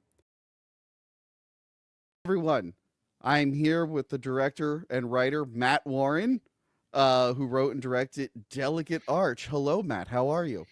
Hey, Antonio. Thank you so much for having me. I really appreciate the opportunity to talk about this with you. Yes, I really enjoyed your movie. Thank you. I don't think I understand all of it, but that's fine. That's I don't, fine. I don't think I do either. Well, that Yeah. good. I'm glad you admitted that. Yeah. Yeah. So basically, I just wanted to know a little bit about yourself. How long have you been working in films? I'm based in Louisville now, All right. in Kentucky, and I grew up in Utah between Park City and Salt Lake City. Okay. And then there was about a 20-year chunk where I was in Los Angeles in between those two things. So I grew up loving like the VHS hits of the 80s, like all of us of our generation did. You know, your Ghostbusters, your Back to the Futures, your Indiana Jones, and some could argue that was like the peak of Hollywood filmmaking in terms of its potency, especially on a young viewer. So a real relationship with cinema began then. And then later, when I was in high school, I got more into sort of more esoteric films and more artsy films, and specifically horror films, and kind of discovering the great canon of horror movies. And I was living in Park City during this time. And so concurrent to that, you also had kind of like the early and mid 90s, actually it kind of lasted the entire decade, but the Sundance boom. So each year, just my kind of little resort town that I called my hometown just became like, the center of filmmaking and film culture for like a week each year. And that was always a really intoxicating environment to be around. And I was able to see a lot of stuff then, and that just kind of further cemented my fascination with an aspiration to continue being a part of that. Cool. And yeah, that continued through film school at the University of Utah, and then through a 20-year career in LA working on sort of smaller stuff. Awesome. So yes, where did the idea of Delicate Arch come from? A lot of times the best creative ideas are sort of when two separate ideas kind of grow into each other. Two ideas that are half baked or maybe even 75% baked come in, and then all of a sudden you have something that's like 150% baked. And for this one, it was really grew out of two sequences that exist in the film, the final film, pretty much as I see them, as I envisioned them. One was the sort of film within the film, where the characters make this short film with a disembodied hand. Yeah. And that is sort of a remake of a student film I had made. And for whatever reason, that imagery just kind of stuck with me. And then the other part of that short film was that we made that on sort of a weekend camping trip in Arches National Park, where a lot of the basic skeleton of the characters and their dynamics and some of the plot points in Delicate Arch kind of come from. And then the other thing was the one sort of centerpiece sequence where Grant, our protagonist, is interacting with the camera in hopefully this innovative way, and sort of testing the limits of the frame he occupies. That was sort of a whole sequence that like kind of came to me in a flash of inspiration while I was watching movies at Sundance one year, and at the Eccles Center. And I kind of fit those two together, and that's where Delicate Arch came from. Nice. And I will say that was my favorite scene in the film, where he's like literally breaking the frame. Yeah. Yeah. Which you only ever get to see breaking the frame in big budget 3D movies. It was a little bit more interesting here than seeing the Ghostbusters proton energy going everywhere. Oh yeah. Yeah. Well, a reference for that was, I don't know if you've seen the old like Donald Duck cartoon Duck Amuck, where probably not in a very long time. So yeah, well, when people ask me about my influences on this movie, I'm always happy to cite this one Donald Duck cartoon from, I don't know, whenever they were making Donald Duck cartoons, the 40s or whatever. Yeah, and yeah, I didn't know how we were really going to execute that, but we had William Leon, who's such a gifted performer, playing that role, and Matthew Rogers and our whole sort of camera team. Matthew was our DP, and they really kind of figured out how to do that practically. And yeah, that was definitely the most takes of anything. Probably, yeah, we did in the film. Yeah. No, I love how you guys played with the aspect ratios throughout the whole film. And yeah, him breaking that mat was a lot of fun, because people forget, like, there's a whole movie outside of the mat. Years ago, a person sent me a cut of Jurassic Park that was open mat. And it was like you're watching the movie. I included footage of it in my review, and people were so, because I didn't draw attention to it, so people were so confused. They're like, wait, are there pillows underneath the frame? They're like, wait, is that a mic? I'm like, where's that light? I'm like, wait, they're like, Tony, where is this footage? And I just put it in there to see if it copy. But yeah, it's like you totally watch a movie in a whole different way when it shifts aspect ratios. I wanted to ask about where they're tripping out on mushrooms and you guys are using the filters. Yeah. Was that actually done like with the filters on the phone, or did you make it up in like post-production with visual effects, or was that actually all done with the actual like filters that you can put on your phone? Well, yes and no. Okay. So everything in the film was shot on set with our cast and crew, but we didn't shoot it to where the filters were active while we were shooting it. We just kind of shot the raw footage of the characters. Okay. And then it was in post-productions where we take that raw footage and sort of experiment with, just have that footage on, just put that footage on my phone, essentially, just like it was, any other sort of home video footage, and downloaded a bunch of kind of these, there were just a bunch of them at the time when this sort of AR technology was just emerging on a prosumer level. I just downloaded a bunch of these different apps and would experiment with sort of different looks, and then a lot of the time sort of layering different looks on top of each other. Like you run it through one app in one filter, and then you run it through, take what that spits out, and then run it through a different one. And then just sort of like mix and match, and hopefully came up with something that's unique in a way that, is sort of a one of a kind thing that can't be replicated, even if you were to download one of these apps. I thought it was a really cool way to show like a drug trip, but like have it built into the narrative of the story. Like it's found footage. So it's like, at first I was just like, wait, how are they filming them tripping? I'm like, oh, and then they draw attention to it. They're like, oh yeah, I'm playing with these filters. Like that was actually a really funny way to get around that. Yeah. What did you enjoy filming more? The more like traditional cinematic stuff, or the more found footage parts of the film? And how was it blending those together in post? Because I liked how it kind of went back and forth. The vibe wasn't too different between filming all of the different things. We still basically used the same amount of crew to rig and light and shoot everything. It was just a matter of what the device was that Matthew Rogers, our DP, was holding. The things that were a little bit different, and they actually worked out great, even though I was a bit nervous about it at the time, was there's a lot of stuff that is just shot by our actors that,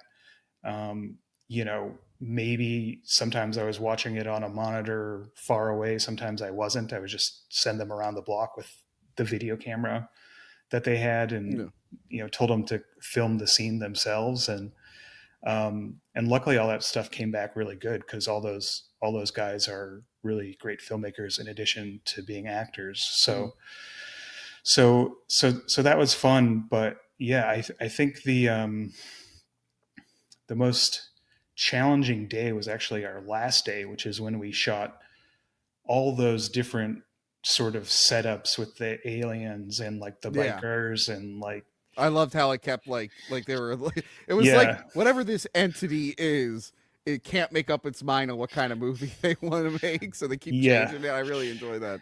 And it's basically those are all the same people. They just like Yeah. get quick sent back to the trailer real quick, get turned into a biker or an alien or a zombie or whatever, and then get sent back to set.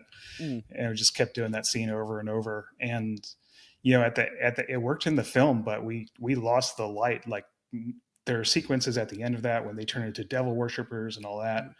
That's at night. In the script, that was all supposed to be kind of during the day at the same time, but we went way past the setting of the sun, and it ended up working out in I think it worked. the reality of the film. But so actually, you guys filmed a lot in the desert. Like, how deep in the desert were you? I filmed in deserts like very briefly for a TV show, but we were never like deep in it. What was it like filming in the desert for you guys? It was interesting because we were about 45 minutes outside of Moab proper, which is the resort town just outside of Arches National Park in southern Utah. Yeah. And so that Moab proper is definitely civilization, but we would sort of drive 45 minutes outside of Moab to this really unique piece of private property literally called the Land. that is actually, if I had to compare it to anything, it would be just sort of like a little miniature Burning Man type environment, because there are a bunch of kind of weird off the grid, like weird in a great way, but like weird off the grids artists and creatives who just kind of live in this, almost sort of commune out there in the desert, and have kind of just turned it into a whole like living, breathing art piece, where they do concerts and different performance art and all sorts of strange things. It's all sort of set decorated, and a lot of the stuff we worked into the film. So we kind of would just walk around this amazing like Mad Max built environment in the desert and just kind of pick and choose things to use for our film. And it was all kind of improvisatory, and just sort of playing off this really unique place. That's awesome. But like I said, the movie is kind of trippy. I feel like a lot of it's open to interpretation, but since I have you, it's space aliens, right? Space aliens are making a movie and they can't figure out what kind of movie they want to make. Is that it? Did I figure it out? Did I crack the case? I wouldn't say that. No, that's not what I imagine, but the extent to which I imagine anything specifically is, it's a little foggy for me as well. He kept imagining that space alien. I'm like, I bet you that's like the guy who's trying to make this movie. I don't know why he's making a movie. But yeah, I like movies like this. I know some people don't, but I really enjoy them. I like being like, I wonder what they were thinking in this moment. It's also a little relatable. I remember being younger, going on trips with friends and making like a movie like on the trip. So I really related to that. Yeah. Sometimes the movie would never get finished because when the main guy talked about how his friends were like messing around too much and not taking his script seriously, and I was like, oh man, I relate to having a film with friends who didn't care. Oh my, that one hit me right there. Yeah, I think that's very relatable for all of us who were in that situation. Yeah. And it seems like a lot of people really like it from what I've seen. How's the reaction to the film been for you? It's been largely positive, but also a little bit polarizing. Yeah. I think we have kind of 2/3 very enthusiastic and effusive, and 1/3 really, really doesn't like it. So I always knew that it would be kind of polarizing. Yeah. And this is definitely one of those where I'm like, I'm thinking of my friend group, and I'm like, they would love it. They would love it. They would be mad. They would love it. They would love it. But I love movies like that have those two very different reactions from people. It's effective. That means your movie's effective. Oh yeah, on Letterboxd we have like 5-star reviews, 4.5-star reviews, and we have like 0.5-star, 1-star, 0-star reviews too. So people are split on it, but generally more positive than negative, and I think that's frankly appropriate to the kind of film that is. I think it would not be doing what we wanted it to do if there was just sort of a middling 3-star consensus around it. Yeah. So I consider even the 1-star reviews a success, really. Yeah. Yeah, I really enjoyed it. I'm excited to watch it again. I have to like watch a bunch of movies for work, but I actually like really want to like sit down and watch it again and see if I pick up on anything else. Which is the best thing about these types of films. Like you watch it multiple times. Like I want to like try and figure out. So they mentioned like that guy who was a killer she grew up with, and he shows up at the very end. I want to see if I missed any other references to him throughout the film. Yeah. But yeah, I thought it was really, really good. I hope everyone checks it out on Screenbox. Brought to us by the good people at Cineverse and Bloody Disgusting. I love that Bloody Disgusting releases films now because as a teenager, I was on their web forums like all the time. Yeah. But yes, I pulled up your IMDb and there's one movie I have to ask you what it was like to work on because I covered it a few months back. How was The Crow Wicket Prayer? Yeah, so this was kind of the first real Hollywood film set I ever worked on. I was this was while I was in film school at the University of Utah in Salt Lake. Yeah. And me and my best friend JJ, who is now a filmmaker up in Seattle, we went and joined the camera department as interns, and it was like we had nothing to sort of compare it to because it was the first time we had ever been on a set like that. But according to everyone who we worked with and we talked to, who were like these, salty dog camera guys from LA, they all said it was like the most troubled, like dysfunctional production they had ever been on. And it was sort of chaotic, to be honest. It was like, God, is every film like this? But yeah, I haven't been on many since that have been that sort of stressful and a mess behind the scenes. But that one definitely seemed to be. So it was a hell of a place to start with with filmmaking. I just want to know, were you on set the day Dennis Hopper was doing his jive talking pimp priest stuff? And what was that like to see? I hadn't watched the movie in a very long time. We did a review where we did like all the Crow sequels and the remake. And I was like, man, this one's really bad. And then Dennis Hopper showed up and I'm like, no, hey, he saved the movie. He should have been in the whole movie. I would have loved to have seen that in person. What was that like? I mean, it was cool, it's cool anytime you get to share a space with a legendary guy like that. And he came in, he had an assistant who was like this older Native American guy.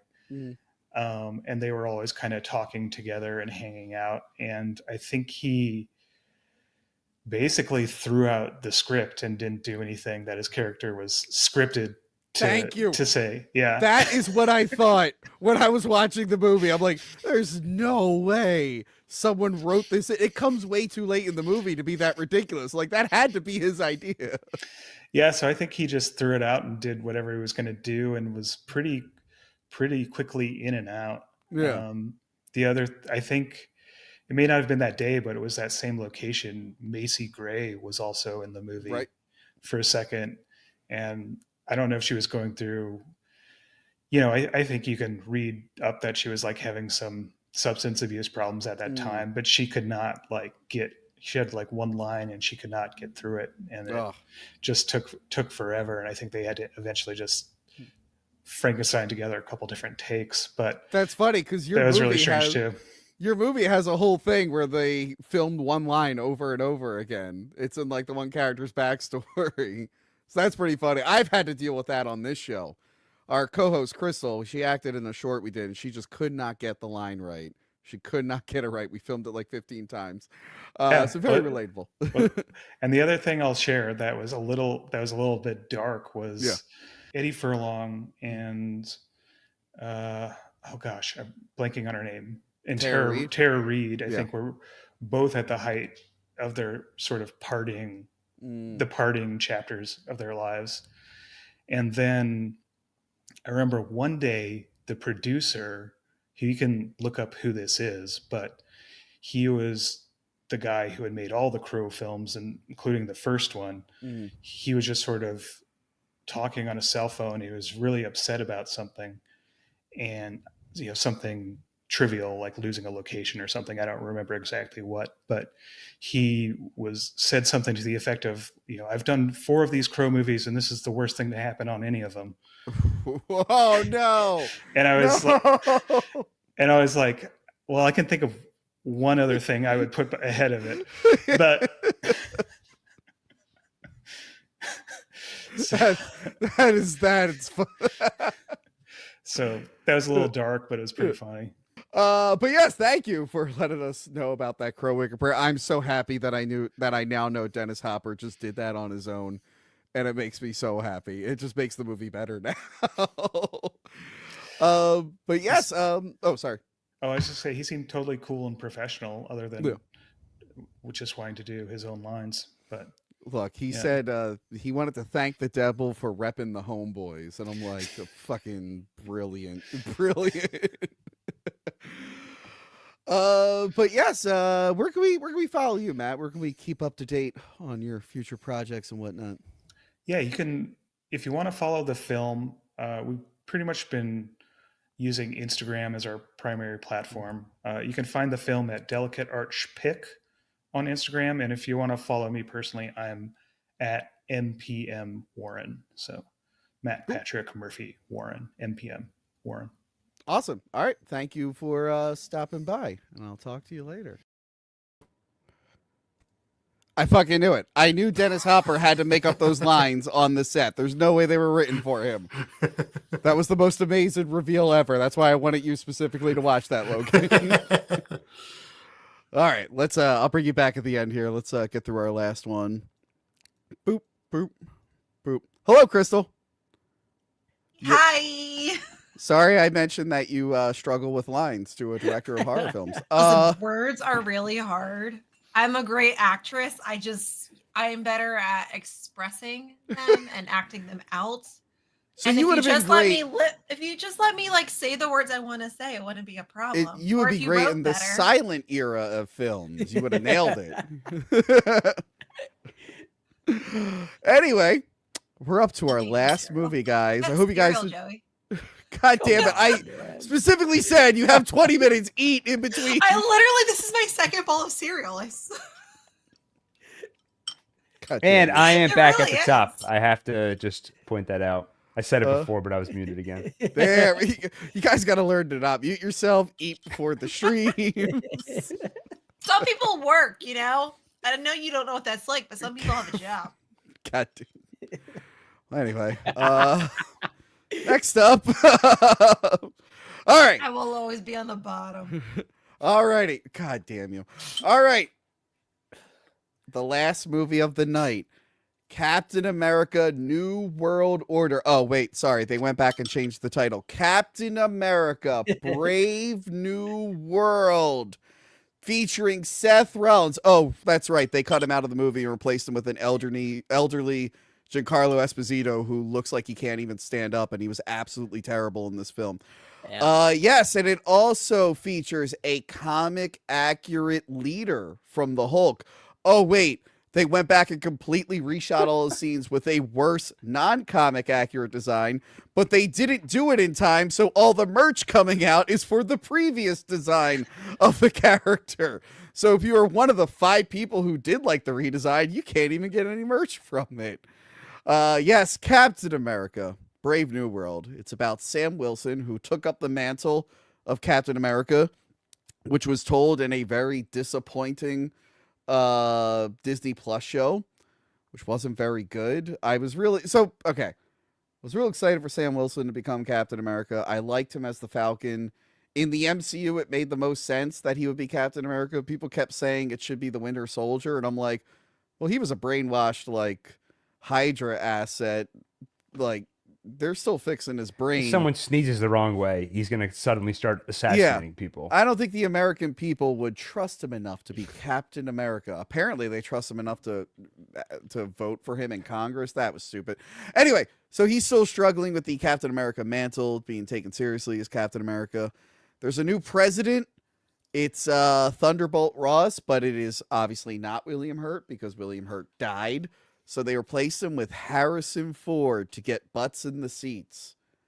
They clearly did not see how that worked out for Indiana Jones 5, or else they would have completely just gotten a cheaper actor. I feel like they should have got Sam Elliott. He's a great actor. He's age appropriate, and he played the character in a different version of the Hulk, but he would have been a way better pick, I think. Yeah, but don't worry, Captain America, he has a team with him, Latino Falcon. Although in the comics, this Falcon merges with Red Wing's DNA, so he's a Birdman. But Red Wing in this universe is a robot, so they couldn't do that. So now he's just Latino Falcon. He's a Latino guy with the Falcon suit. And we also have Israeli Black Widow. Gil, I noticed the blue color in the background there and the white shirt. You're definitely feeling this character. That's my subtle. Yeah. Go on. Yeah. Yes.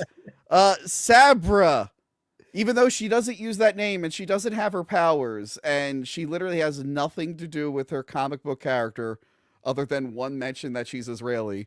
And she's just a Lady Black Widow. And I had a bunch of jokes about how she's very tiny, but then I found out it was linked to like kidney cancer she had that's sudden her growth. And then I felt bad about all those jokes and I threw them all away. Yes. Oh, she does have a superhero suit that she wears for one scene, and she has a jacket on top of it. So I don't even know why they bothered giving it to her. And we get the return of whatever that thing was called in the Eternals, baby. Real quick, go down the line. Gil, who's your favorite Eternal? Fast Boy. Joey C, who's your favorite Eternal? Fast Boy. Crystal, I know you love the Eternals. What's your favorite? Fast Boy. Fast Boy. That's it. We learned that this thing that was turned into a weird metal at the end of Eternals got turned into adamantium, the thing Wolverine's made out of. And they probably wrote this at a time where they were like, yes, this will get people excited for the new Wolverine. But then they just made a different Wolverine movie with Hugh Jackman, so no one really cares anymore. Yes, and the president turns into the Red Hulk. The bad guy has manipulated things. He's brainwashing people to get back at the president. And at the end, it's revealed that he is the Red Hulk. And that is a surprise unless you saw the poster or that poster or this poster or that poster. It's definitely a surprise that the movie is building up towards, even though it spoils it every chance it can get. Yes, this movie was plagued with a bunch of production issues, and it's been rewritten. It's been a whole mess. It kind of like really encapsulates the MCU at the moment. They just don't know what they're doing and they can't make up their mind. Gil, what did you think of Captain America Brave New World? I don't know where to start because you can dissect the movie and what's wrong with it, but I feel like everybody already knows. Nobody's sitting there saying like, is this a good movie? Can they help me understand if it's good or not and why?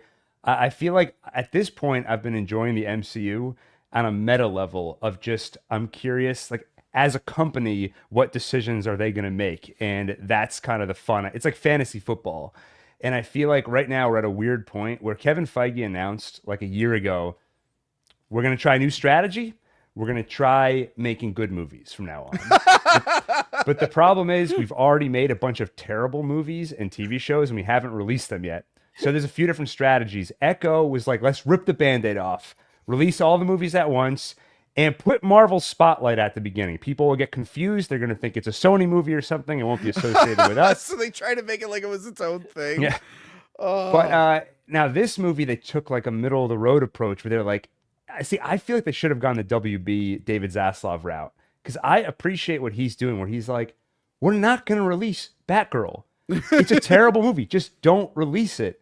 And I feel like that's what they should have done with this one. Instead, they sunk a ton of money into it to try and reshoot the movie, and they were afraid to offend anybody, so they took this out, and they were afraid to offend anybody on that side, so they took this out, and they like gutted the movie until there was nothing left. And the thing is, you don't need to make a political statement with your movie. You can also just tell like a good story where characters have an arc, but they didn't do that. I remember years ago, a friend of mine complained that the MCU, these movies aren't movies. They're like MCU episode 15. And I was like, that's not necessarily a problem. Like, it's just a different approach to movies where they're more of a series. But Which this is was what they're doing like what comics do, but exactly. So I don't think that's inherently a bad thing. But this was the first time where I was like, that is, at least the way it's executed here, this felt like a procedural. It was just like another episode where there's like a bad thing and then the hero stops it. But the hero has no arc or arch. I'm confused now after the last movie we just talked about. Like to some extent, like maybe there's this thing of I don't have powers like Captain America did before me, so I have to kind of like live up to him. But maybe because I don't have powers, I'm somebody you can look up to. But I have an Ant-Man helmet, I have like magic wings, I have all this technology that essentially gives me superpowers. So that's not an arc, and that was really only mentioned in one scene, which was clearly a reshoot where they inserted Bucky. yeah. It's a sequel to a movie from 20 years ago, and that really, okay, fine, it's a sequel, but whatever. You don't have to remember what happened, just take it as is. But the closest thing we have to any kind of character arc is Harrison Ford, like trying to reconnect with his daughter, which only works if you watched Hulk back then. But if you didn't, the only setup is like him mumbling into the phone every 20 minutes, like, daughter, remember when we Yeah, used that to was- walk the cherry blossoms? The So- only so- tension for me in the movie is I wonder if Liv Tyler's actually going to show up. That was like the only thing that kept me in suspense.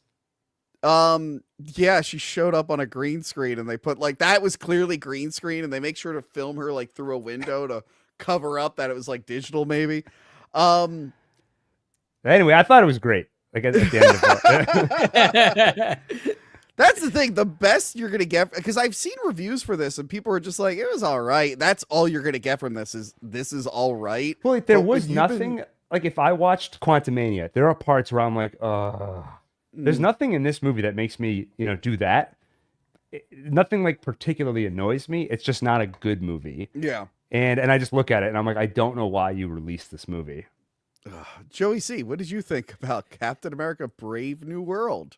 The reviews that you mentioned where they were like, "Oh, that's all right." That's pretty much how I feel. I do feel like the effects were pretty rough, as they typically have been in the last couple of years. Specifically, like when the shield is flying in between a bunch of enemies. Yeah. And like it's bird's eye view. It just looks so fucking bad. Like one fight scene was good. The rest of them were pretty fucking terrible. How do you Yeah. fuck up a fight scene? I don't Yeah. fucking know. The fight scenes were clunky, and Captain America, the movies are specifically known for how good the hand-to-hand scenes are, especially Winter Soldier and Civil War. But these were just very slow-paced. But yeah, what were you saying, Joey? And filmed like shit. The one like fight scene that I loved was the jet fighting scene. That was fucking sick.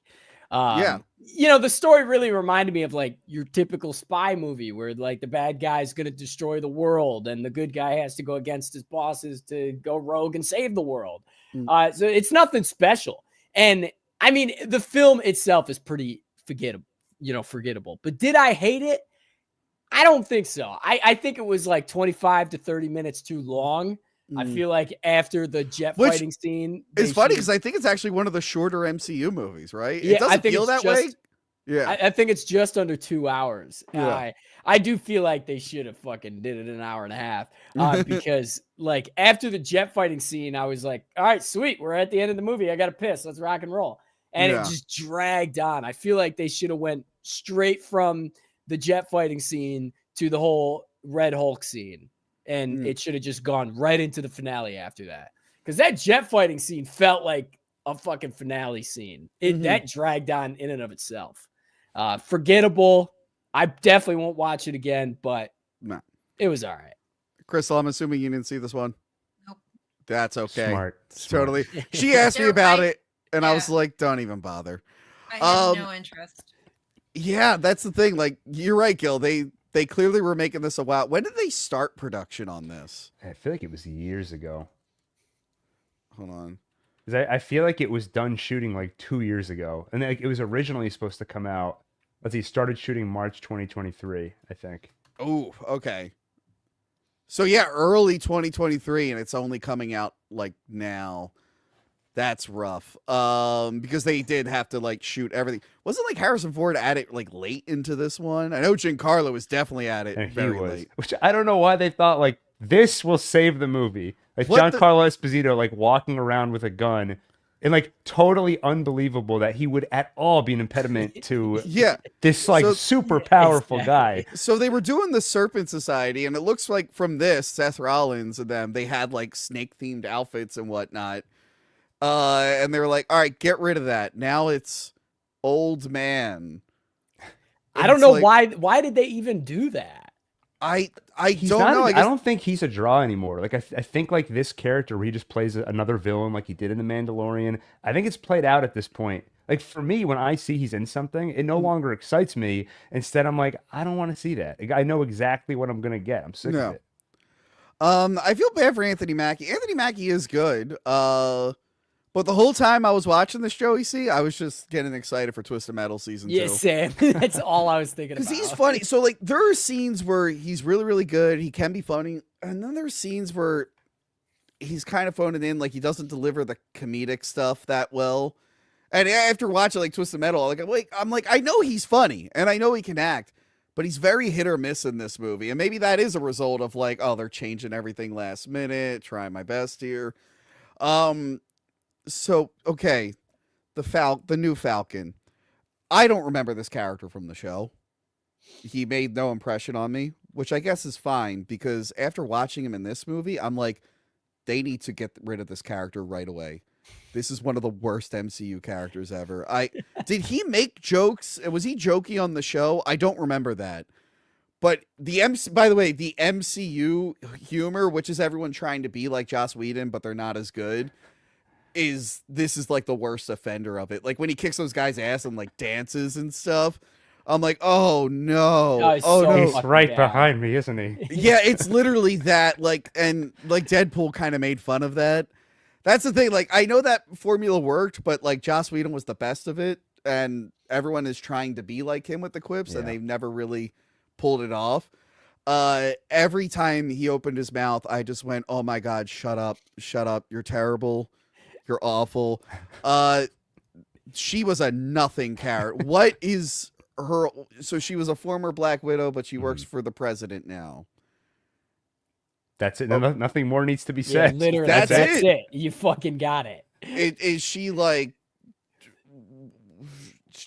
I didn't understand why she was like part of this, other than like she's the president's security, but she's not around him like ever, except for like one or two scenes. Yeah, like in Yeah. the beginning. There's like, if I remember correctly, doesn't she like she believes Anthony Mackie's character and like kind of guess. sides with him against the president? yeah, So, So, well, like, at the in end, theory, though, there's a story there. I guess I don't know. Yeah. Yeah. Maybe. Oh, it then was she's cut. just at the final fight, which by the way, the final fight in the Cherry Blossoms looks okay. And then it cuts to like Anthony Mackie, and he's clearly like, by the way, it's all green screen, but then it's a worse green screen. I'm like, oh, that must have been like they changed the outcome of this fight or something. Yeah, there were just too many characters. And the way he when he stopped Hulk, like the big like killing blow is that he poked him. They poked Yeah, him with he the like corner of his stabbed whip. him. And I think back to I think it was Age of Ultron, the second Avengers movie, when Tony Stark had to call in like the Hulkbuster armor, Yeah. like to stop Hulk. It Yeah. was near impossible, Yeah. and that wasn't a great movie, but I thought that was a pretty good scene. And like when Hulk transforms, it is essentially a nuclear level event. There's going to be a lot of civilian casualties. And to stop him, Tony Stark literally needed to call on a special armor. I Yeah. think it launched from space. Yeah. And here it was like, he's poking with the corner of your wing. Well, and they that'll stop didn't him. have vibranium. That's the thing. Oh, you're right. Yes. I mean, yes. that does raise the stakes where he's not super strong, but like he has so many gadgets and stuff, it kind of doesn't matter. There was only one scene where I felt like they played into that. I forget. There was a scene early on where I think he didn't have his armor and he had to Yeah. fight. And I was like, that was solid. Like more of that would have been good. Yeah. But the MCU has definitely painted itself into a corner now Mm-hmm. where there's so much magic and science that it just feels like anything can happen and can be Yeah. explained and rationalized. Yeah. Just Yeah. diminishes everything. This I'm now I'm more excited to see after so many like failures. I'm actually excited to see like what happens next. Can they course correct? Because it lasted longer than it had any right to, really.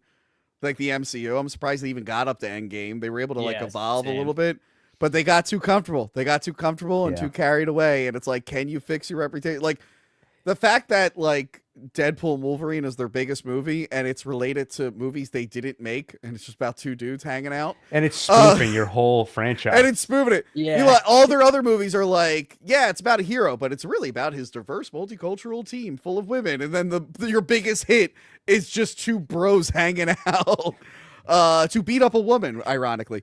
But yeah, after like Marvel's Quantumania, Thor 4, which me and Crystal talked about. Remember Thor 4? No. It made that much of an impression on Crystal. Which one was that one? The one Love and with Thunder. with the lady Thor. Remember Christian Lady Bale. Thor and Christian Bale? We literally did a whole episode where we went through every Thor movie, so that's really funny. that sums Oh, up is modern. that the one that with what's his face is in it? Christian Bale. We just I know we said I didn't know if her the Chris Oh. Hemsworth. Yeah, that guy. no, that's- That's no, there was like a little girl in the movie, and Right? Is that the one? Was that it? with the girl, yeah. I don't remember a girl. So see, that's the modern MCU. They he put had out a big movie. hammer. Yeah, No. they put out a movie Oh. that looks unfinished because that was another Thor 4 was another one where they completely just redid the whole movie. Just changed Russell Crowe. Is that who you're thinking of? He was Zeus. Remember he danced a little bit, and no one can remember it because they used to have Yeah. some. I mean, they were mostly products. I'm not going to say they were Chris ever like Pratt. high art. Was it the one? Yes, Chris Pratt in it too? was in it. Yeah. I remember Yeah. the Chris Pratt part. Yep, Honestly, and they yeah, just put yeah. out garbage. honestly, I just remember him. Yeah. Yeah, that pretty much sums it up. They have to course correct. This is a mess right now. Or Yeah. they could just like stop making movies. That'll Yeah, be stop. fine. Yeah. I feel we Well, got it- enough. The fun Some thing really good is, ones so in like the course correction that they announced, again, like this was already filmed by the time they made that announcement. Yeah. So I think technically the first post course correction thing we're gonna see is Fantastic Four. I don't know if Thunderbolts when that started, and I feel like sure? I Fantastic feel like they Four were- the I feel like they were being developed around like the same time. The same. Though, Yeah, but- that's what I thought. really okay. was So it we have to early- wait for. Yeah, because they might have been filming those while they were refilming this. So maybe that isn't the case. Maybe. Yeah, Although I let's see. saw that they took off a bunch of shows they had planned, apparently. There were some shows they oh had yeah, in development. Armor Wars. Oh, thank uh, God they cut that. Okoye was getting her own spin-off. Oh, there was going to be like a Harry sorry, I'm Potter sorry, I'm esque show sorry. with Doctor Strange. Wait, who did you just say? Okoye, isn't that her name? Who's that? She was like the right hand to the Queen in Wakanda Forever and Black Oh, Panther. canceled the Yeah, fuck out of that that was show. one where they were like, "We're gonna Canceled. cancel this show," and everyone's like, "You were gonna do that show? Who's in charge here?" Well, that's like, hold on, let me unplug this before it thinks I'm talking to them. That was like the Echo show. Like, I liked Hawkeye, but I'm like, wow, that character really sucks. And then they were like, she's getting her own spin-off show. I'm like, in what fucking world does anyone want I a find so spin-off many- show for her? You can tell they are terrified to release Ironheart. They're like, "What are we gonna do?" Oh, And I Iron! got this whole I show. might actually watch Ironheart. I can't believe they were like, you know who we need to replace Tony Stark, and they were like, oh, so like War Machine, and apparently they turned him into a space alien. So they're like, well, we can't do that. So I know what's gonna save all the people who wanted Tony Stark. We got it. Little girl Iron Man.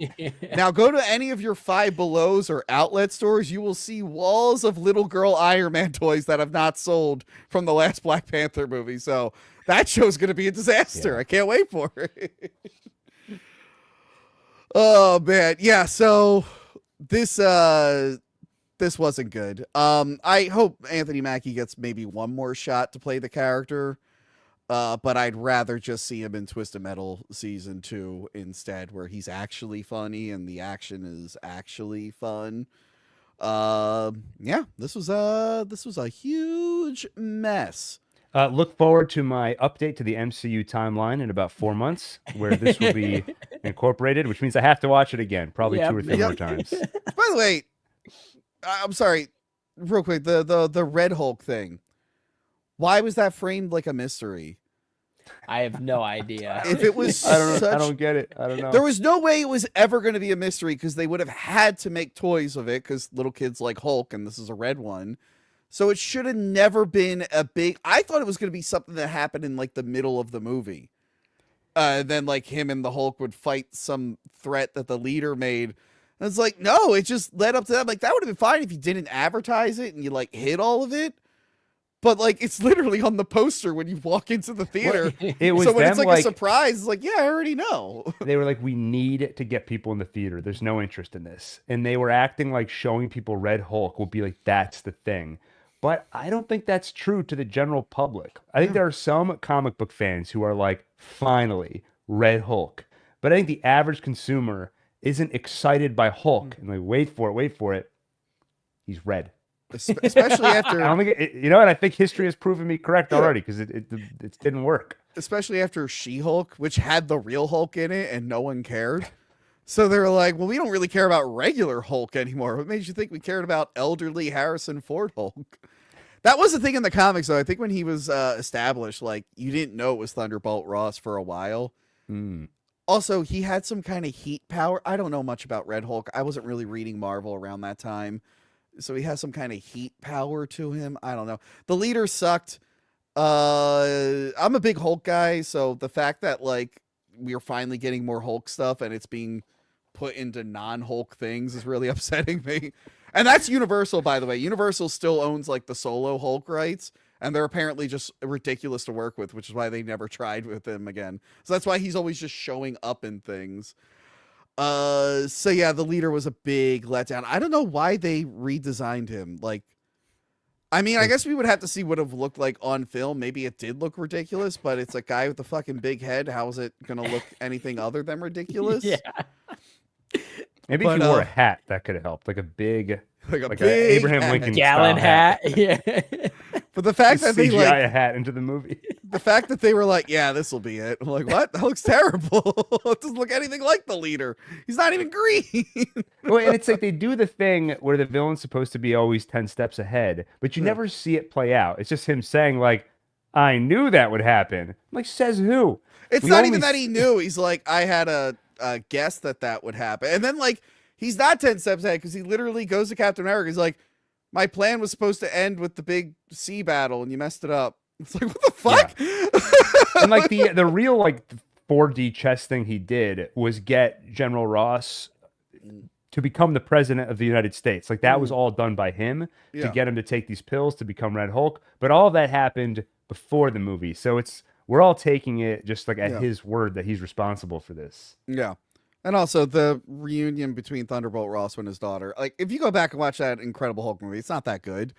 And also, it's Harrison Ford, who that wasn't the same actor from the last time. So, so it's not if even like anybody those... had residual like emotional attachment to that story, it's gone. It's and gone it would with have been gone William anyway Hurt. because it's 17 years later. Yes. And again, they weren't that memorable in the actual film that they were in. So the fact that they're back, I'm like, who cares? But yeah, that's all I could say about Captain What about America. wait? This is the post-credit scene. I thought was hilarious. I don't even remember what it was. All right, so I have spoilers for the post-credit scene, but I remember now. But yeah, go. the leader is like, "You think we're the only bad guys? There are other worlds out there, and they're coming." It's like we know. We've had like 7 movies that have told us about the multiverse. But he doesn't know. Captain America doesn't know, and that's clearly meant to be Kang. But they had to delete that. They had to get rid of their next bad guy. So I think that's why he said they instead of Kang. But that's the fun of these movies now. I had a similar like enjoyment from the SSU, the Sony Spider-Man universe. I'm just curious to see like how will they screw this up next? Like what horrible decision will they make next? And now like Marvel's in the same boat, and I'm just like, what are they gonna do next? I can't wait to see.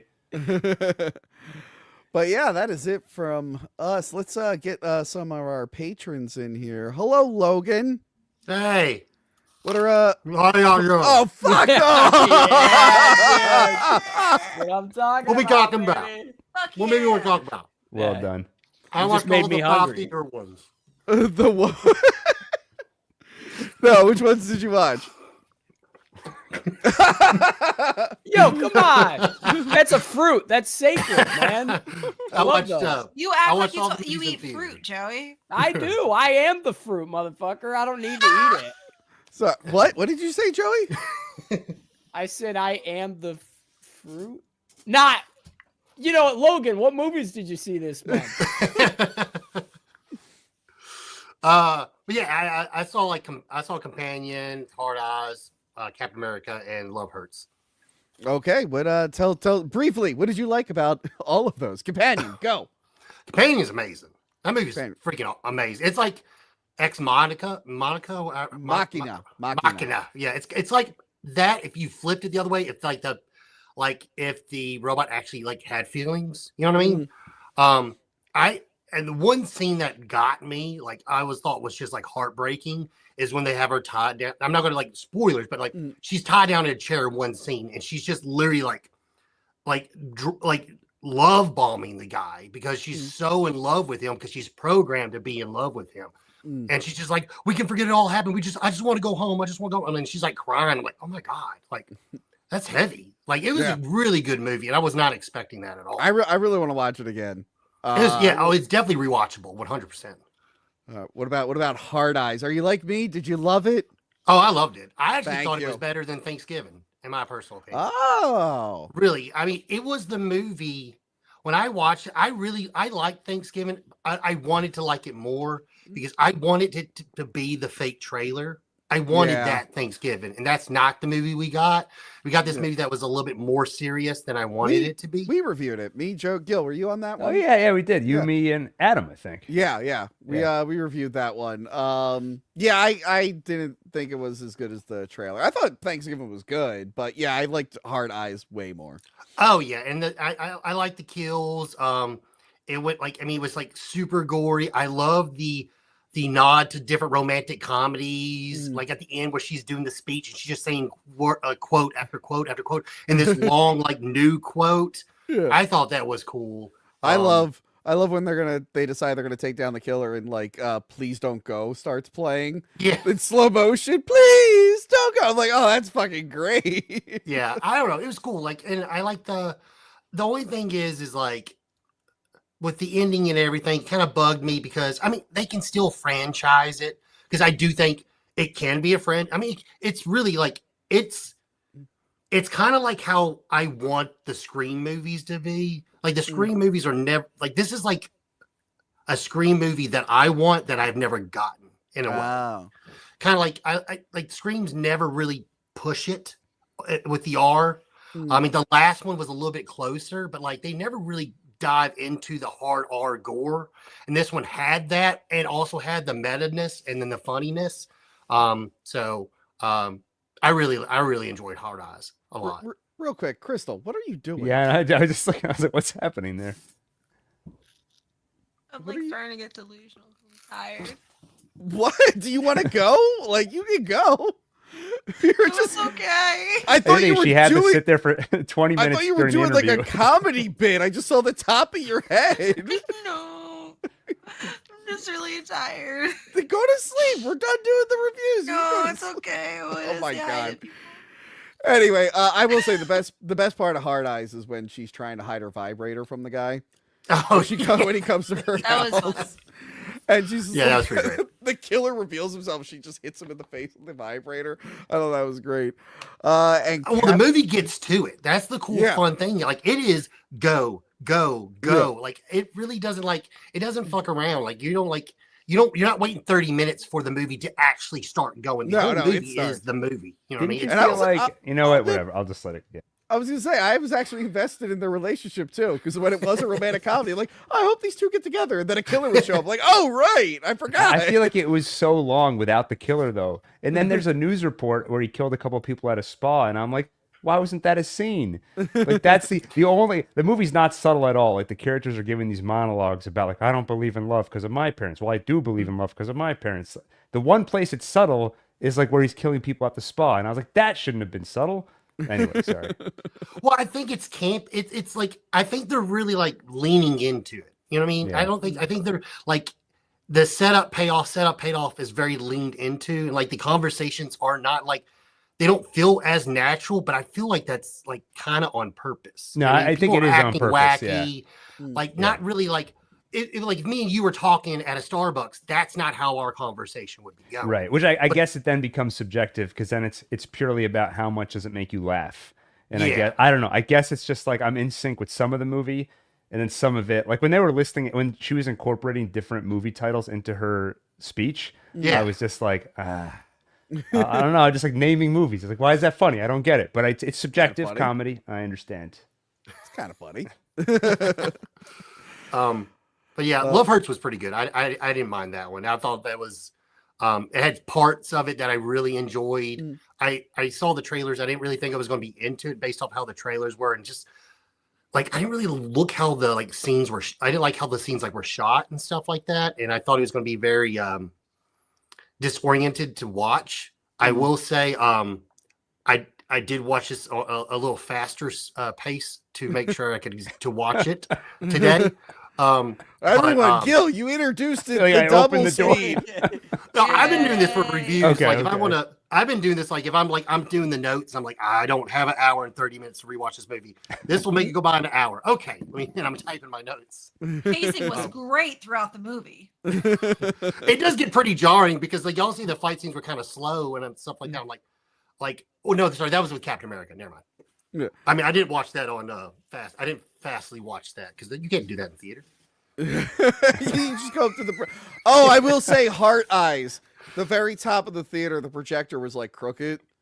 What's with And- you and your theater experiences? Dude, that theater. I'm actually just going there now for the awkward theater stuff. We had the fly in the one scene. That was great. When we did Smile 2. Was it me and Casey saw The Nun 2? The air condition was just off and the movie started 20 minutes late. Yeah, so the projector was just like a foot of the screen was just on the curtain and not on the screen. And I let them know and they're like, yeah, okay. And then they did nothing. And then the girl cleaning it was just like, oh, the projector's messed up. I'm like, yeah, I let someone know right at the beginning and nothing happened. She's like, oh, our IMAX projectors, because like the sound system is like shaking it too much and it screwed up our IMAX What? projectors. So I think they're fixing Captain America, I guess, broke our IMAX screens. So Tony, you're a pain in the ass for every single movie theater employee. You know that? no, this I mean, I it's almost not- never do it. I almost never do it. But I was like, I mean, like, to be look, fair, it shouldn't be projecting onto like the, On the curtain. curtain. the curtain. You're just Tony's standing always around. I fucking worked at a complaining, theater. okay? You're just standing around until someone Yeah, tells you it's to do mostly something. kids. That's the thing. A lot of the projectors are like automated, so like no one's actually watching. Like someone should walk around and just make sure they're all even, I think. So yeah, Asking that was too much. awkward. What did you think of Captain America Brave New World? Did it save the MCU? I mean, to be honest, I've checked out on MC after Endgame. There's just nothing to me. Like, So what was it like checking in? You were like, I'm back. I love this. I will Latino say- Falcon, I'm all in. I will say there are some parts of the movie I really did like. Like I really do like when Bucky goes to visit the other Captain America. Sam. Captain America. Oh yeah. Sorry, not Bucky. Sam. Isaiah, Sam. Isaiah. Yeah, when he goes to visit Isaiah, I thought that was Oh, pretty cool how that was shot, Mm. how it was lit and stuff like that. There's some parts I'm like, you're not making just a typical action movie. Like you're not making a typical like superhero movie. I will say I'm a pretty lenient when it comes to this kind of stuff. So like I would compare this movie to, did I like it better than Ghost Rider? Yes. Did I like, you know what I mean? Like I'm thinking about like what are really bad what bad are superhero movies that we've gotten in the past, and is this better than that? And I did like some of the scenes. Like obviously y'all brought up Elektra earlier. Yeah, this is better than Daredevil. It's better than Elektra and stuff like that. It's better than Black Adam. You know what I mean? Yeah. So like, I mean, it was fine. I mean, I just realized it's the director of the Cloverfield Paradox. oh, that's the Netflix one, right? That was the another one where they Yeah. were like, we can't release this movie. Let's just throw it Oh on my god, that's Netflix and, two like, movies now where they couldn't like they were. For those of you who don't know, Cloverfield Paradox was shit. And Netflix, they were gonna release it in theaters and they realized it wasn't good enough, especially after 10 Cloverfield Lane. So they gave it to Netflix, and the only thing anyone remembers is that the Super Bowl played the first trailer, and then it went, "This movie will be on Netflix tonight." And everyone went, "A new Cloverfield," and I watched it that night. I was like, "Oh shit!" And then at the end of the movie, I went, "That wasn't very good. That was pretty weak." And I'm like, "Oh, they did a publicity stunt, and that was it." I will say the one before the 10 Cloverfield Lane, I actually enjoyed that one. with That That John was a great Goodman. movie. Yeah. That one's actually really That good. was the best one. Yeah. Um, But yeah, like I said, it's okay. It's I Oh. mean, like I didn't hate it. I wasn't mad about it or anything like that. I did like the spy movie element. Like I'm like, okay, it's like we're doing Winter Soldier, but not on as big of a budget kind of Yeah. like thing. You know what I mean? Yeah. So well, I'm glad you came in and talked, but I think there's one person who's really gonna like Captain America, and there he is.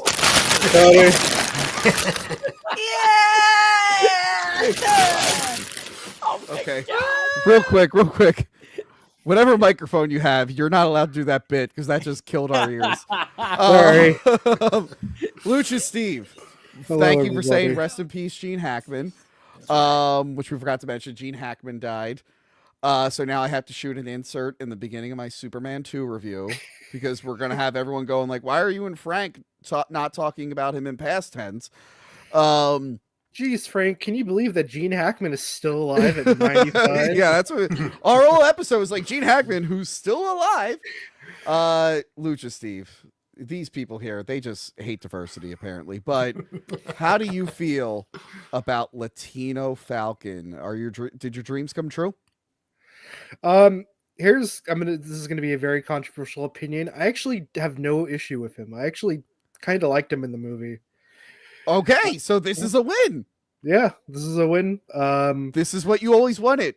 Latino Falcon, right? Yeah, I mean he's Puerto Rican, that kind of sucks. I'd rather a Mexican Falcon personally. Wait, no, I thought he was Mexican. No, he's Puerto Rican. Are you sure? I'm not sure now. It's Now gonna be you- a problem if you're wrong, by the way. I'm looking it up right now. Me too. This is embarrassing. We're supposed to be able to tell each other apart. By the way, I love how if you look up Captain America: Brave New World, Seth Rollins still pops up. Yeah.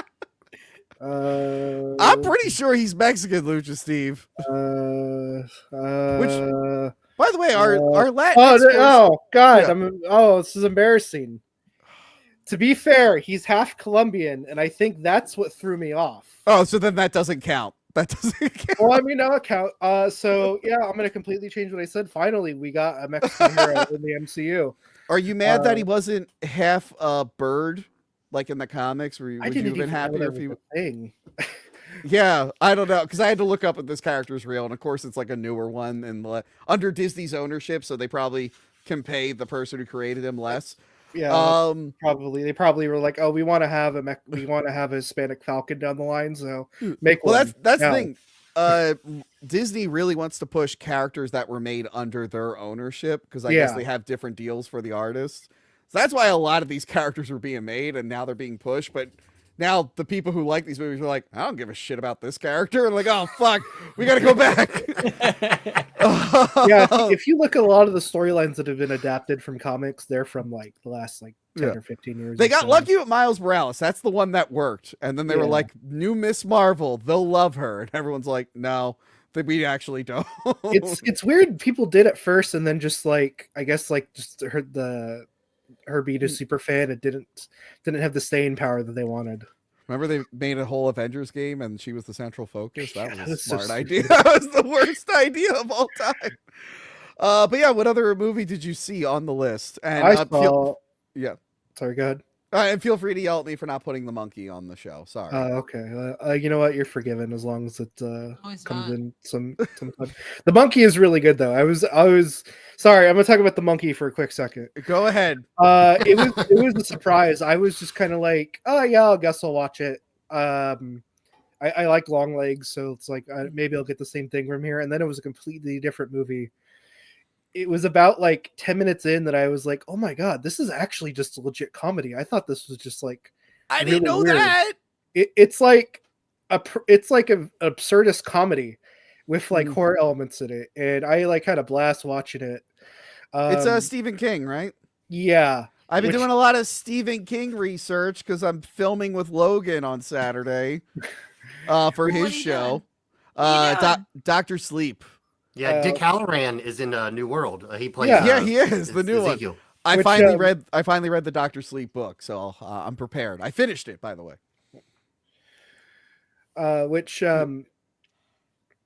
Oh my god, brain fart. I wanted to say with Captain America, I actually really liked Carl Lumbly as Jesus Isaiah Christ. Bradley. Isaiah Bradley. Jesus. My brain is awful today. It's the In and Out hat. That's what's doing it. Squeezing all the blood out of your brain. But, You're hiding your leader like scalp Yeah. there. That's what he should have did. He should have just stole like a 1950s hamburger shop hat. That's what I was saying. And it's like, no, trust me, it goes all the way up. To answer your previous question, Tony, I saw everything on the list. Okay. Well, real quick, what did you think about Companion? Companion, I really liked. It's probably my favorite movie of the year so far because I've only seen everything I've seen from this year is on the list. Okay. And The Monkey, because I didn't watch anything in January. Companion, I thought was really great. I'm a big Jack Quaid fan. And kind of like what Crystal was saying, where it's like, okay, is he just going to play the same guy again? It's like, no, he played a much, without giving too much away, a much darker version of the type of character he usually plays. And yeah, I thought it was really good. They had Guillermo from What We Do in the Shadows in it. He was great. Yeah, I loved him in this. Liked him in it. I need to finish that show. I'm like 2 seasons behind. Yeah, I'm on the last season myself. I still need to finish it. But yeah, I thought it was really good. It was a really good dark comedy. Even though like I knew about the whole her being like a AI girlfriend thing, I was still very much enjoying where the story was going. And I think because of that, I was able to pick up on like the various lines they had, but the various like foreshadowing they had. But because I didn't know anything else about the plot, because I didn't see it, I just saw the first trailer. Someone else spoiled the AI girlfriend thing for me, and I'm mad at them for doing that. I think it's best to go in blind, even though we spoiled that for everybody. What about Hard Eyes? How do you feel about Hard Eyes? Hard Eyes, I was surprised about. I thought it was going to be like a dumb slasher, and then I didn't know after the fact that it was basically created by the guys who made like Happy Death Day. It was directed by the guy who made Happy Death Day and Freaky. It was the writers of Freaky, and then a couple of other things, which I like those movies. Yeah. So Hard Eyes, I was very surprised about. I have to say up front, I really like it when slashers have gimmicky weapons. So the fact that he just had like heart-themed weapons, he had like a heart-themed crossbow. Yeah, the crossbow, which Valentine cool. had. Yeah. But the Hard Eyes killer was definitely more Valentine's-ish than the Valentine killer. I like the eyes becoming like night vision goggles. Oh yeah, that was great. Cool.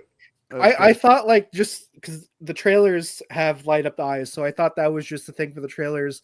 But then when you turned them on as night vision, I was like, okay, I actually love this movie. And apparently, there's a deleted scene where he had a throwing star that had a heart emblem on it. Oh, that would have been cool. Like, man, I wish he's like a serial killer Batman. Yeah, I wish he just kept pulling out different weaponry that just had hearts on them. He's like the guy from Jeepers Creepers, but instead of body parts, it's just hearts. I wish he killed more couples.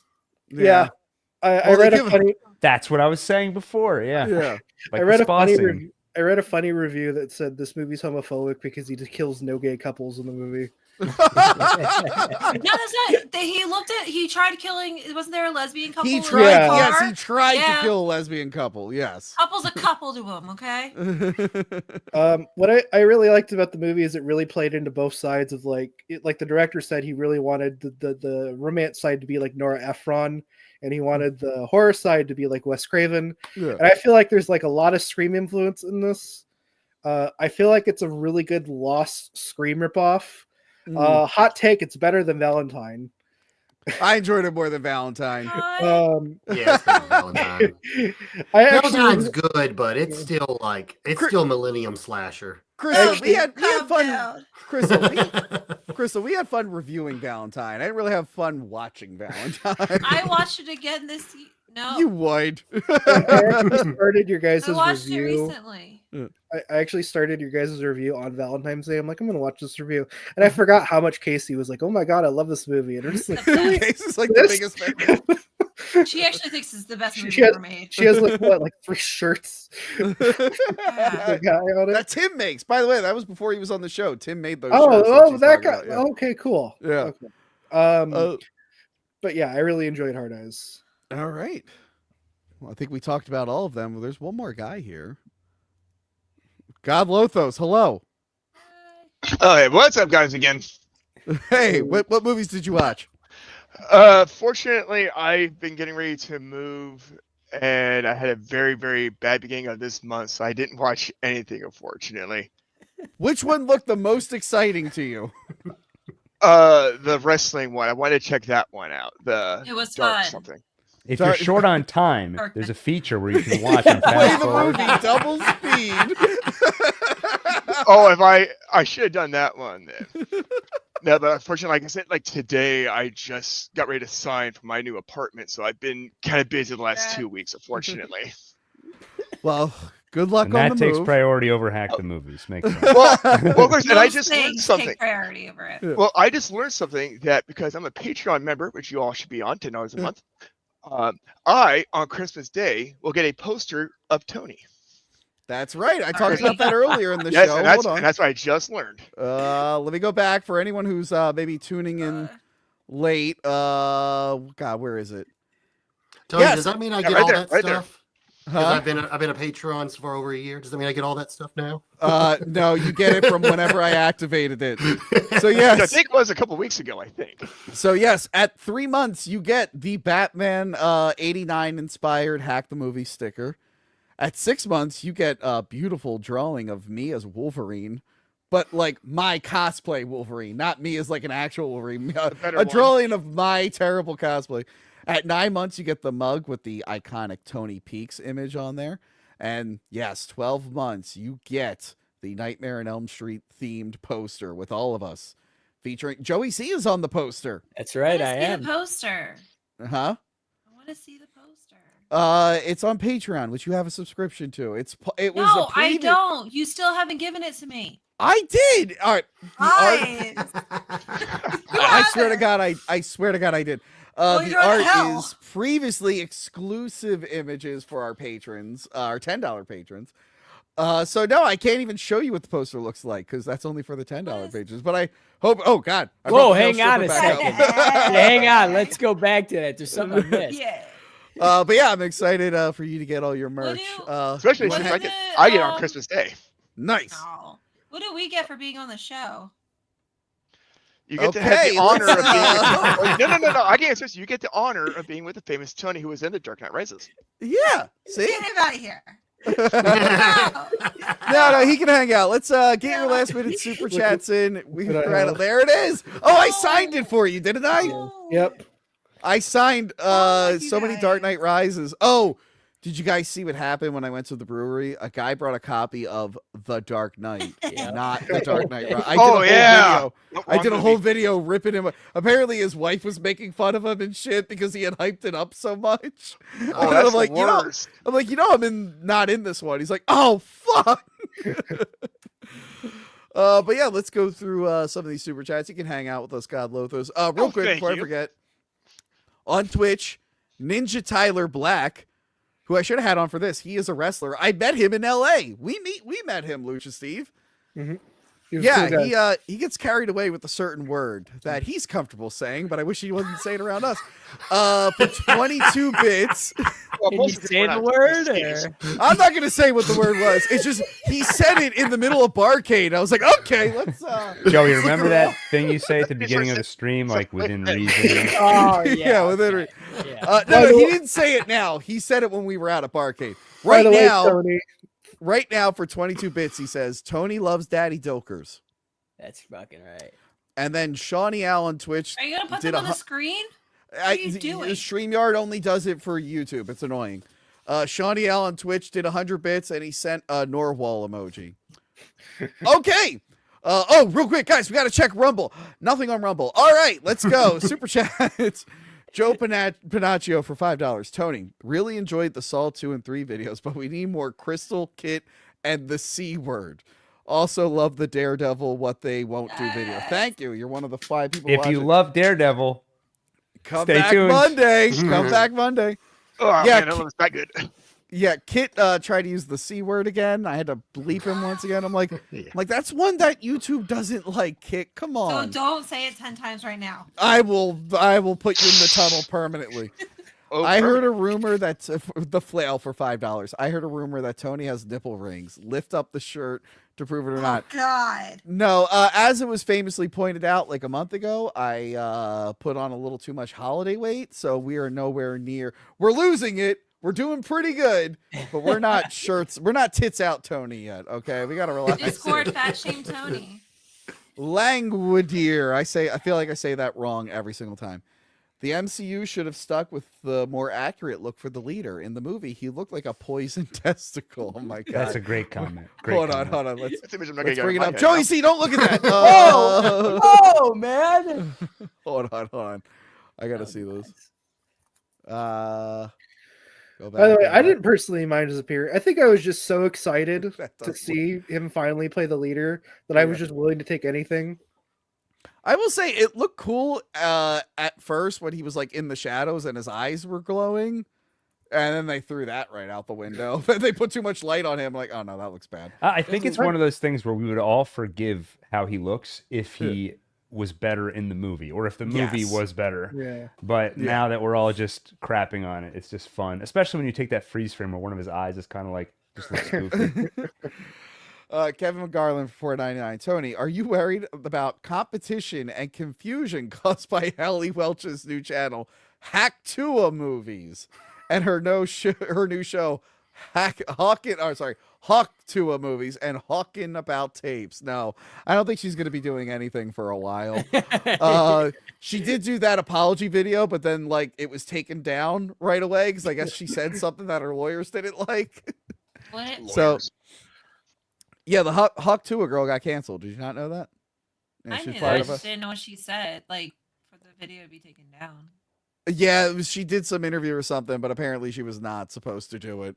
But yeah, Lauren Soda hates and loves her shirt. I got her the Hacktua shirt, which I almost made available as like a sticker or something, and then like 2 weeks later she got canceled and left the internet, and I was all like, well, I think that meme's done. That's the equivalent of like buying a bunch of winning Charlie Sheen shirts. I'm doubling down on winning. Tiger blood. AJ Wizzle for $5 Looney Tunes. Crystal, I'm concerned about how my Patreon money is being sent. What would a Doge audit of Hack the Movies reveal? $10,000 on Blue Chew? You think he makes $10,000? I still have I find random Blue Chews and things. Because I guess when I was moving, I spilled a packet. So I'll like go through like boxes and stuff and I'll just find a random Blue Chew. Tony, do they expire? Probably. Let's see. Medicine doesn't expire. Is it like everything has half a expiration chub? Jesus. The 30 milligram. It doesn't have an expiration date on this pouch. Maybe the big pouch that it came in that it fell out of. Maybe that had the expiration date. What is Blue Chew exactly? Is it like a gum? Yeah, it's like a chewable boner pill. I forget what the specifics were. I haven't done a brand deal for them in like 2 years. It's Viagra, basically. No, they specifically said don't say that. Yes, don't say what it's just like. I hate you gave me a legitimate answer because now it makes me look stupid. It helps you. Well, no, you know what's funny? You know what's funny, Lucha Steve? When my brand deal guy said, "Would you do Blue Chew?" I confused it, I think, with Blue Apron. So I thought it was going to be like a food subscription thing. And they're like, here's the Blue Chew thing. And I start reading the packet. I'm like, oh, this is about boners. Oh, no. I mean, I said, yeah, I'll still do it. And then you take the freaking ad of, what was it? The sex. Adam and Eve. No. Oh, yeah, we did that one too. Oh, no, the Lucky Bloke. The Lucky Bloke ad. Yeah, that was a fun one. We put all the sex like ads together in just a video. No, because it's all outdated information. It's the Deep Striker for $5. Hi, Crystal. Also, hi Tony. Finally, almost had a Thursday free. Oh, good job, Deep Striker. Oh, hopefully next Thursday. Yeah. Aussie Dragoon for $5. I'd say Brave New World is no steal, but we won't know until Tony reviews it. Yeah, fuck all right, yeah. I guess I'll review Steel. Should I put Manny Muskets in that? Manny Muskets should be in every episode. The views would say otherwise, but I would definitely put Manny in every episode and even do it too. Manny, who I gave him the clip to put on his socials. At the end of Black Dynamite, I asked him if he wanted to shout out any Black historical person for Black History Month, and without skipping a beat, he said Donald Trump, and I'm like, all right, well, damn it, Manny.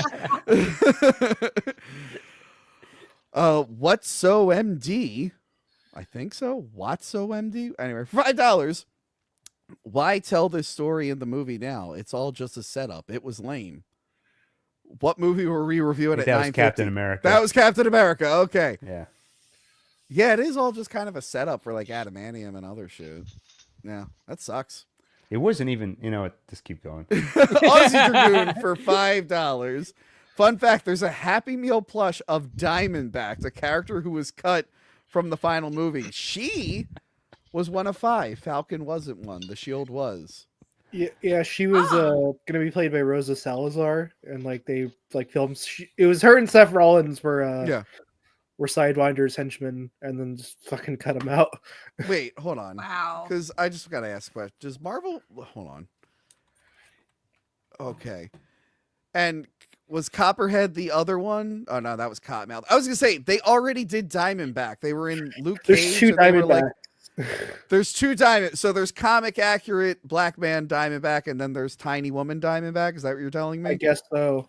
Okay. For a minute, I thought they did Copperhead in Luke Cage, but that was Cottonmouth. It was Cottonmouth, and then Which was Mahershala Ali, which to date is his only MCU role because they will never make Blade. No. He did a voiceover role as possibly Blade in Eternals. At the end of the Eternals? Yeah. Crystal, who's your second favorite Eternal? Someone give me one. I can't even tell you their names. Druig. Crystal, say Druig. That guy.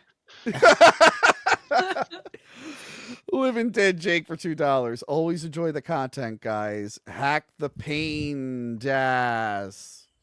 Yeah, fuck. What? Yeah. I hope he's Pain in the okay. ass? It feels like he was typing and then maybe he like collapsed onto his It's keyboard. like the pain. And it's stroke. Yeah!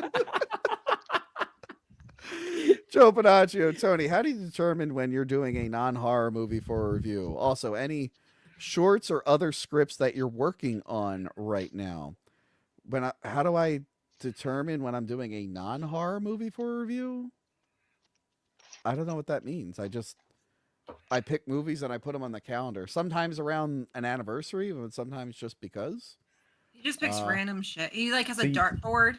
That's what it feels like. Also, any shorts or other scripts that you're working on right now. Well, I don't want to talk too much about scripts on air. I don't want to be like a Vito Giswoldi and promote something and then not release it after making $100,000. I really want to work on stuff. However, when it comes to like shorts, like the parodies we did, I do have one in mind. Joey C, I got to talk to you about that one. I talked about you previously, but I want more. I want more of your input. Oh God. And Crystal, it's something that I could put you in whenever you're up here next. Yeah, you're gonna fly me up to Jersey? Yes. We were going to film some of it in the middle of this month, but it has been just snowing and raining and It's windy. snowing up there? That's crazy. You shut your mouth. Snow? I actually was supposed to be filming a lot of stuff right now, and I had to push it all back because it's just constantly snowing and raining, and the wind is insane. So yeah, stay tuned for that. And AJ Wizzle, Tony, how many blues can you chew? You could be the Blue Hulk and the MCU. Do it. I'll give you 5 Looney Tunes. Oh my God! Whoa! There goes The cat on screen. Krista, what just happened? Don't worry about it. You dropped something last time too. What the? Okay. All right. If you have any more, get them in while we're doing plugs. Gil, where can we find you? Please support Tony. You can find support Tony, and then you can find me right in the middle of my plug, God Lothos. It's okay. Tony needs the help. It's all right. You can find me at youtube.com/onetakevids, where I just released a Final Destination timeline in time for the new movie. And I have a new channel coming out. I decided to listen to the audience, and they like timelines. So I'm just going to do timelines on One Take. And I'm starting a new channel called youtube.com/@GilExplainsMovies. And next week, I'm going to be covering The Monkey. So if you didn't get Nice. enough Primates tonight, you'll find it there.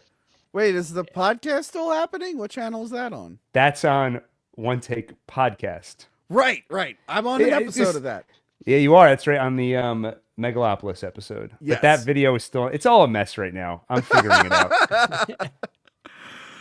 Joey C, what stupid video game bullshitter? I mean, what do you got coming up? Go to youtube.com/officialjoeyc. I just examined the quality and the safety of all the construction sites in Grand Theft Auto 5. And next week, I have the quality of living in Tony Hawk's Underground. You can find a lot of dumb stuff there. Check it out, baby. Real quick, Joey, do you have a Retron 5? I do. I might need to borrow that from you. Alrighty. People were like, will you review the Daredevil Game Boy Advance game? I'm like, I have that game. And then I went, I don't have a Retron. And honestly, if I buy one, I would only ever use it for that and never again. So I might need to borrow a Retron That's from fair. you. Real quick, speaking of video games for children, I got to pull up this interaction I had on Twitter. I don't know if you guys saw this. I did. Sorry, this is the funniest thing. So that Grums guy did like a cringe thing about like don't fuck with gamers. So I did my usual video games are for children bit. And of course, all these video game guys who have the mind of children didn't realize I was joking. And came in and started calling me all kinds of names, complaining about me. And then there was one guy who just didn't get it. And god damn it, I can't find it right now. Hold on. Oh, is this before or after you said about the it sounds like the movies you were Yes, it's actually that one, and I'm trying to find that right now. It's probably one of my favorite interactions ever because the dude People just are would dumb. would I saw not that. get I it. wanted to like jump in and like get into the argument, but I just That got stood on the side. 17 That's funny. retweets. Oh god, people probably ripping me apart. I want to show the audience just because it was so much fun. I was just laughing about it constant. And then Lucha Steve, I think, saw it earlier in the Discord and was like, "Holy shit!" Oh, the Mortal Kombat one. Okay, here we go. Hold on. Oh no, he deleted it. Oh, the guy got so embarrassed he deleted it. But hold on, Lucha, maybe you screenshot it. No, I didn't screenshot it. I kind of like have somewhat of it committed to memory. Fuck. Okay. So yeah. All right. Long story does short, it still show up if you posted it, or is it gone? no, it just says post is unavailable. All right. Yeah. So this guy was just like, he listed a bunch of video games that are not for kids, and I did my usual thing where I'm like, well, that's terrible. Why would they do that for kids? Then he like mentioned Mortal Kombat, and I said, what the hell is Mortal Kombat? And he's like, it is a very violent video game.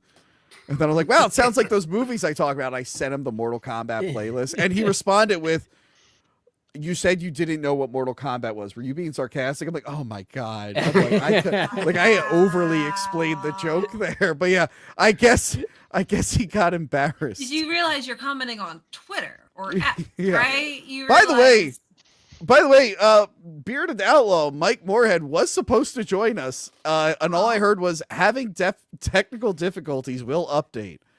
So I assume he died. I guess if anyone wants to leave a $10 super chat in memory of Mike Moorhead, please do that.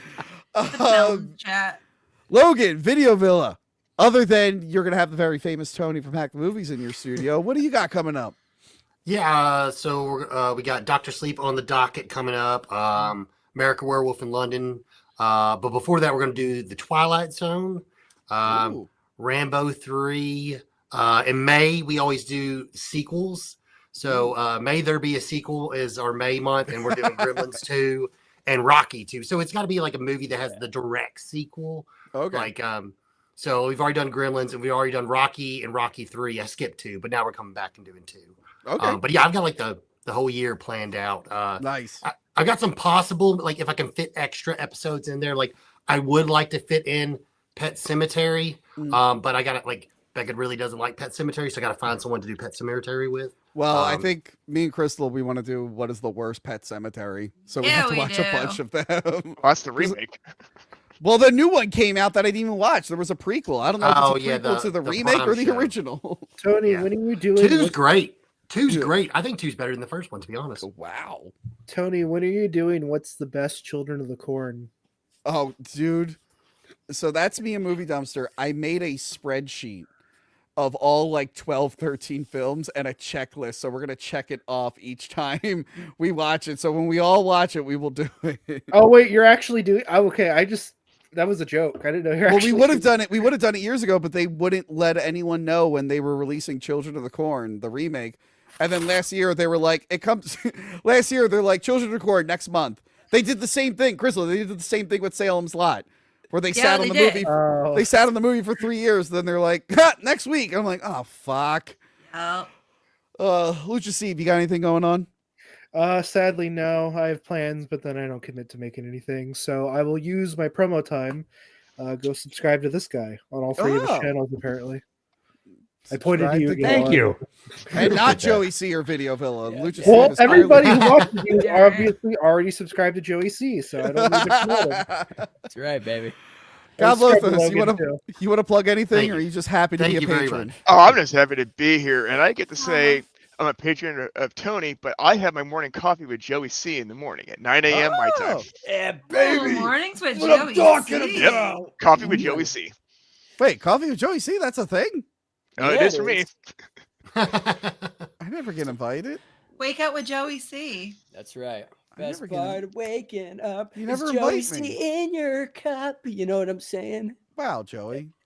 Once again, I've been betrayed by you. No, well, hang on a second. We can talk this out. This happened before. We can fix. You this. can fix this. We can, Joey. I feel like our relationship is always being fixed. Why can't it just work? Why can't it work? Oh God, what did I start? I Please. started something bad. Joey C's banned from the show. No, not No, I again. got Joey C need a banned. job. No. We need someone manly though. It's What? true. You shut your mouth. Actually, shit, you can't shut your mouth. Crystal, what do you got going on? Well, I'm about to go to bed in 5 minutes. That's about it. All right. Well, what's your address? If anyone wants to join you in bed, they can come over there right now. Jesus Christ, Tony. That No. it?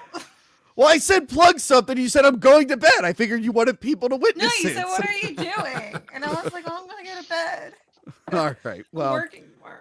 that's great. All Thanks. right. Wow, that was a I'm long at one, the guys. beach, you know? Yeah, almost 3 hours. Ooh, almost 3 hours. We should just go the full 3 hours. 5 more. No, I'm kidding. All right. Yeah, Good night, just, all you have to do, Tony, all you have to do is just replay that interview again. You'll be fine. everyone. I am here with the director. We'll do like a running commentary over it. Great question there, Tony. Fantastic. That's me saying it. Great question, Tony. All right. Jesus That's it Christ. from us. Goodbye.